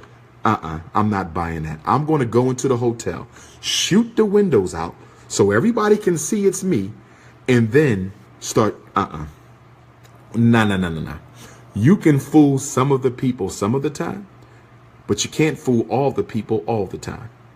And guess what, brothers and sisters? You know what I think? I do not believe that test run in Las Vegas was for white folks. No, I do not. I believe that test run in Las Vegas is for black folks. We need to be very, very careful about outside concerts. We need to be very, very careful about these outdoor events, these freakniks and all this other stuff y'all love to do, because you know black people love to party. We don't want to build shit, but we will shake our ass in a minute, okay? I think it's for us. We need to be very, very careful out there, okay? because they're back to the snipers again. Remember, what was it, Lee Boyd Mavo, John Ali Muhammad, who I still have significant reason to believe were not guilty of those snipings. Okay, they're bringing snipers back out. They're going to start bringing snipers back out. Okay, anything to intensify the threat of terrorism to achieve their domestic and international agendas. Okay, now they got this black identity extremists. When I was in France, I got the memo on the black. Now the FBI has a new category that it's investigating. Black identity extremists. That's just the new COINTELPRO. Since when did being proud of who you are made you a criminal? Since when did being proud of your historic ancestry make you a terrorist?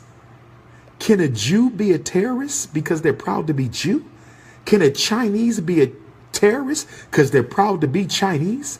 Can an East Indian be a terrorist because they're proud to be Indian?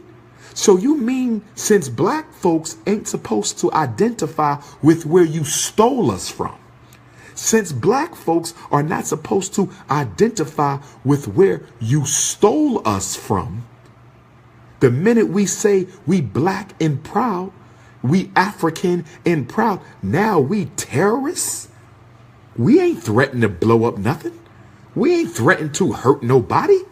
We're telling our people to come together and organize, and now it's terroristic to be black and proud. If y'all don't get the hell out my face with this 21st century COINTELPRO crap. The hell is black identity extremism? It don't make no damn sense. You're supposed to be extreme in your pronouncement of identifying with your ethnicity. That's what nationalism is. It's about being proud to be what God made you. What the hell are y'all talking about? Some black identity extremism. And then I get the article yesterday that Russia allegedly is paying for security training for black radical organizations. Here we go again. FBI, CIA, COINTELPRO. Here we go again. Just like in the 60s, Martin Luther King was supposed to be a communist. Malcolm X was supposed to be working with the communists. Black Panthers was supposed to be funded by the communists. The sit-ins were supposed to be masterminded by the... Here they go again, y'all, with this Russian crap. Now, if you black and working with black folks, you ain't smart enough to do that on your own. The Russians are giving you the ideas. The Russians are funding you. Well, they can't pull the Russian crap on Dr. Umar because I'm a Garveyite. We don't deal with white folks. Russian, German, Greek, Irish, Anglo, you name it, we don't do it. If it ain't black, we don't mess with it. So you can't run that on me. But brothers and sisters, we got to be careful because guess what? They just came 360. It took them 50 years to get back to us, and now they're back. Watch who you build with. Watch who you organize with. I'm going to start being more careful myself. I'm going to start, watching what I do, who I do it with. Okay? Big mouth women, brothers. If you got big mouth women in your circle, you got to get rid of them. You cannot have sisters in your personal life, and you cannot have sisters in your political life who can't keep they damn mouth shut because they are political threats to your safety. A big mouth black woman is a political threat to a black man's safety. Brothers, evaluate your sisters better now, the political ones and the personal ones, because they get us through the women. For the sisters, evaluate the brothers in your life, the personal ones and the political ones. Need I remind you that the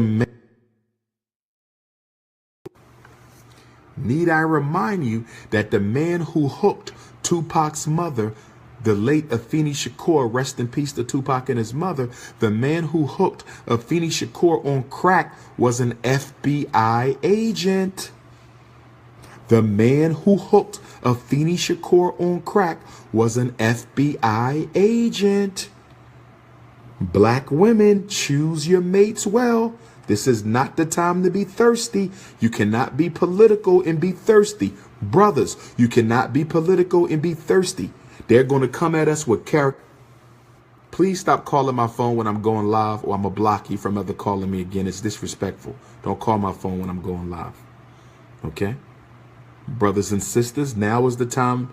I'm rethinking everything. I'm rethinking the parent association. I'm going to have to look at that real close and see who real, see who not. I got to drop the weak links. The FBI is back. COINTELPRO is back, brothers and sisters. Okay, now is the time for us to start working together. We got to stop hating. This is why y'all got to stop sharing hate stuff. Stop it. Stop sharing negativity, brothers and sisters. Okay? We are the new H. Rap Brown. We are the new Stokely Carmichael. We are the new Martin. We are the new Malcolm. We are the new citizens. And even though most of these conscious brothers ain't doing no work, the government is still concerned that they might wake up and start doing work. Okay? I have to be particularly careful because out of all of us, I do the most work and I'm the most serious and sincere. Most people just talking and making money. They're not doing the work. Okay? Information gurgitate. That's it. So I got to be real because when Malcolm was around, King was doing work too. So Malcolm could move a little bit because King was working. When H. Rap Brown was around, he could do a little work because Stokely was working. When Core was around, they could do a little work because Snick was working. So the government had to watch all the groups because everybody was working. But we ain't got no workers today. Nobody working. All we want to do is sit around and philosophize all day. We want to get on YouTube and talk nonsense all day. Debates. Okay. So brothers and sisters, I'm about to close. What time is it? It's 2 o'clock in the morning. How long I've been on? Damn. 2 o'clock. I got to get some sleep. So I'm just going to get ready to close it up. Just wanted to let y'all know I'm still here. I'm doing well. The school is coming. Keep me in your prayers. Those prayers are very important. I want to thank everybody for the texts and the emails. Y'all don't know, but when I be low, y'all don't know when I get low, because this ain't an easy work. Okay, this ain't an easy work at all. Not for me, because I'm not in it for money. I'm in it for change. I've sacrificed a lot to do this. And again, no pats on the back. But sometimes I get low. Sometimes I say, Lord, send somebody else so I can retire. Let me go to Africa, build a house, and live happily ever after in Africa. I get tired. But I can't, because the void that I feel, I can't step off until we have some others to fill the void. That's why I'm building a school for boys. That special ed piece, who else going to do that? That school psychology piece, who else going to do that? Helping the parents piece, who else going to do that? For free, I'm talking about, for free. Building schools, not home schools, real schools. Who else going to do that? So, you know, we got a lot of people talking about diet. We got a lot of people talking about history. We got a lot of people talking about white supremacy.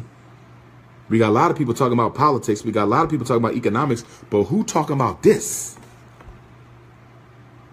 So the void that I feel, I got to stay there till the next person come along.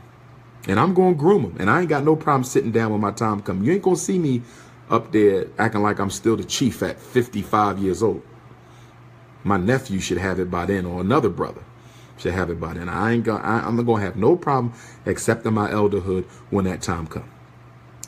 But for the next 10 years, 15 years, I'm going to do what I got to do, and I'm going to pass the baton. Brothers, we got to learn how to leave when we on top. We got to learn how to leave when we on top. Fall back, let the youth take it, quarterback the struggle. I ain't going to have no problem quarterbacking the struggle, because I've been at this since I was in elementary school. I ain't somebody who I woke up in college. I woke up in grad school. I woke up. Nah, I've been woke. Talk to anybody who know me. High school, elementary school, college, talk to them. This is all I've ever done. I ain't one of these Johnny come latelys. I can get paid acting black. That ain't me. This is all I've ever done.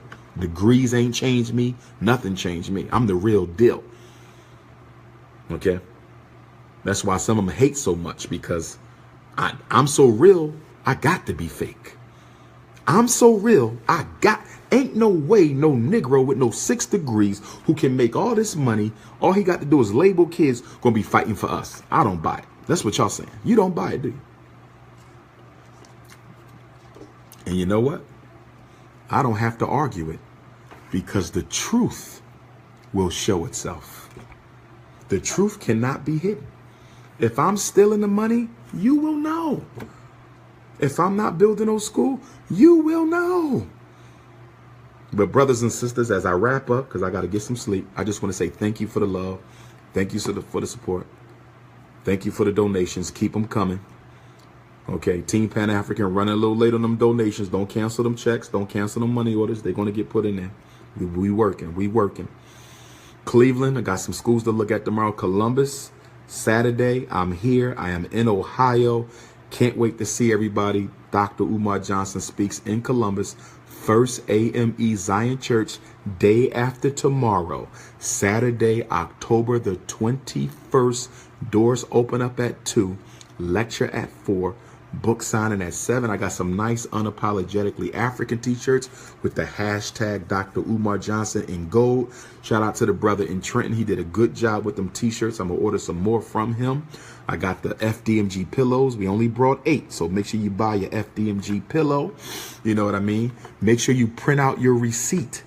Whenever you come to a Dr. Umar lecture, print out your receipt, because I do a raffle at the end of the lecture. And if you print out your receipt, okay, and you win the raffle, you get 1 free of everything. You get a free pillow, free t-shirt, free book. I got the big red, black, and green flags. So print out your receipt. If you pay at the door, you cannot be in the raffle. Okay? Online tickets are $20, door tickets are $30. Online tickets are $20, door tickets are $30. Okay? Door tickets are not eligible for the raffle. Prepay only. All children 17 and under are free at Dr. Umar Johnson lectures. All children 17 and younger are free at all of my lectures. Okay? If it's not my lecture, I don't control it, right? Long Beach, California, Black Consciousness Conference, that's not my lecture. I'm the keynote, but it's not my event. I don't know what the price is. That's why you can text me for the flyer. I give it to you. Okay? Nashville, Tennessee. I will be in Nashville, Tennessee, Friday, November 10th. Nashville, Tennessee, Friday, November 10th. Nashville, Tennessee, Friday, November 10th. I'm at one of the churches there. 6 o'clock. Doors open up at 4. Houston, Texas. Saturday, December 30th for Houston, Texas. Can't wait to get back to Houston. I haven't been there since September 11th. 2016, Detroit, Michigan, New Year's Day. Detroit, Michigan, New Year's Day. January the 1st, Northwest Community Center, Detroit. I will be there. Who else I got? Columbus, October 21st. Nashville, November the 10th. We will be in Nat Turner Land, 11/11. Nat Turner Land, 11/11. That's the day Nat Turner was killed. He was hanged 11/11. Elder Khalifa is having an Ancestral Remembrance Day. So all my folks in Virginia and all my folks from around the country, if you haven't been to the Nat Turner Land, come and pay tribute to the greatest black revolutionary in American history, bar none, Nat Turner, who led that revolt beginning on my birthday, August the 21st, 1831. Join us in Nat Turner Land, 11/11. Nat Turner was hanged 11/11. Join us for that. Okay, brothers and sisters. Long Beach, California. Dr. Umar will be speaking. Long Beach Black Consciousness Conference, Long Beach, California, Saturday, November 18th. All right. I love y'all. Keep the faith. Donate. GoFundMe.com/Dr. Umar. GoFundMe.com/Dr. Umar. The Africa trip. I will have the information for the Africa trip by November 1st. We're looking at East Africa this year. We're looking at Southern Kemet, Ethiopia, and Kenya. Southern Kemet, Ethiopia, and Kenya. Okay? So get your money together. It's going to be about $4,000 to $4,500, everything included, except your spending money and 1 meal a day. Okay, my trip caters to the crowd under 40, but we would love to take those over 40. My trip caters to the crowd under 40, but we would love to take those over 40. We take elders. We have a lot of fun. Okay, go to Africa with Dr. Umar. Okay, the Black College and Consciousness Tour is coming for 11 to 17-year-old children. Parents, get ready. The Black College and Consciousness Tour is coming. So parents, get that money right. Okay. Shout out to Eminem. I appreciated what Eminem did. Okay. I'm not no gung-ho Eminem. I don't have white heroes. Okay. Him checking Trump was a check for white folks. It wasn't a check for.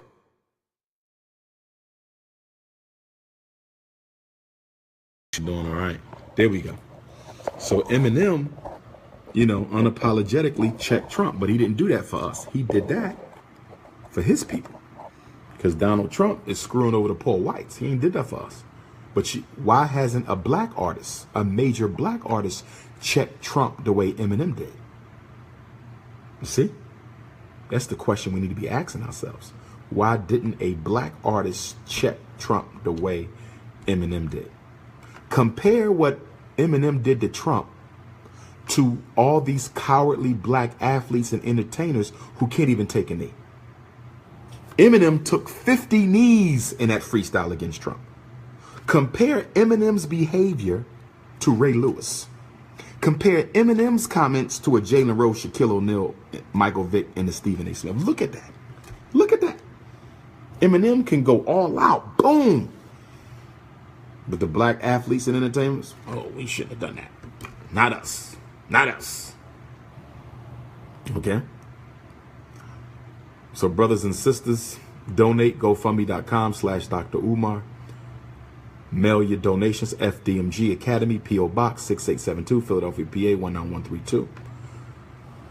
So Cleveland tomorrow, Columbus on Saturday, Gary, Indiana, Chicago. You will see me because I'll be flying into Midway.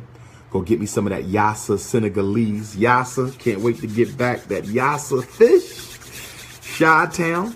Chi-Town, y'all need to send me some schools, Chi-Town. I thought I would have had a few more schools for Chi-Town. We ain't done though. Send me some schools, y'all. Everybody, I'm talking to everybody.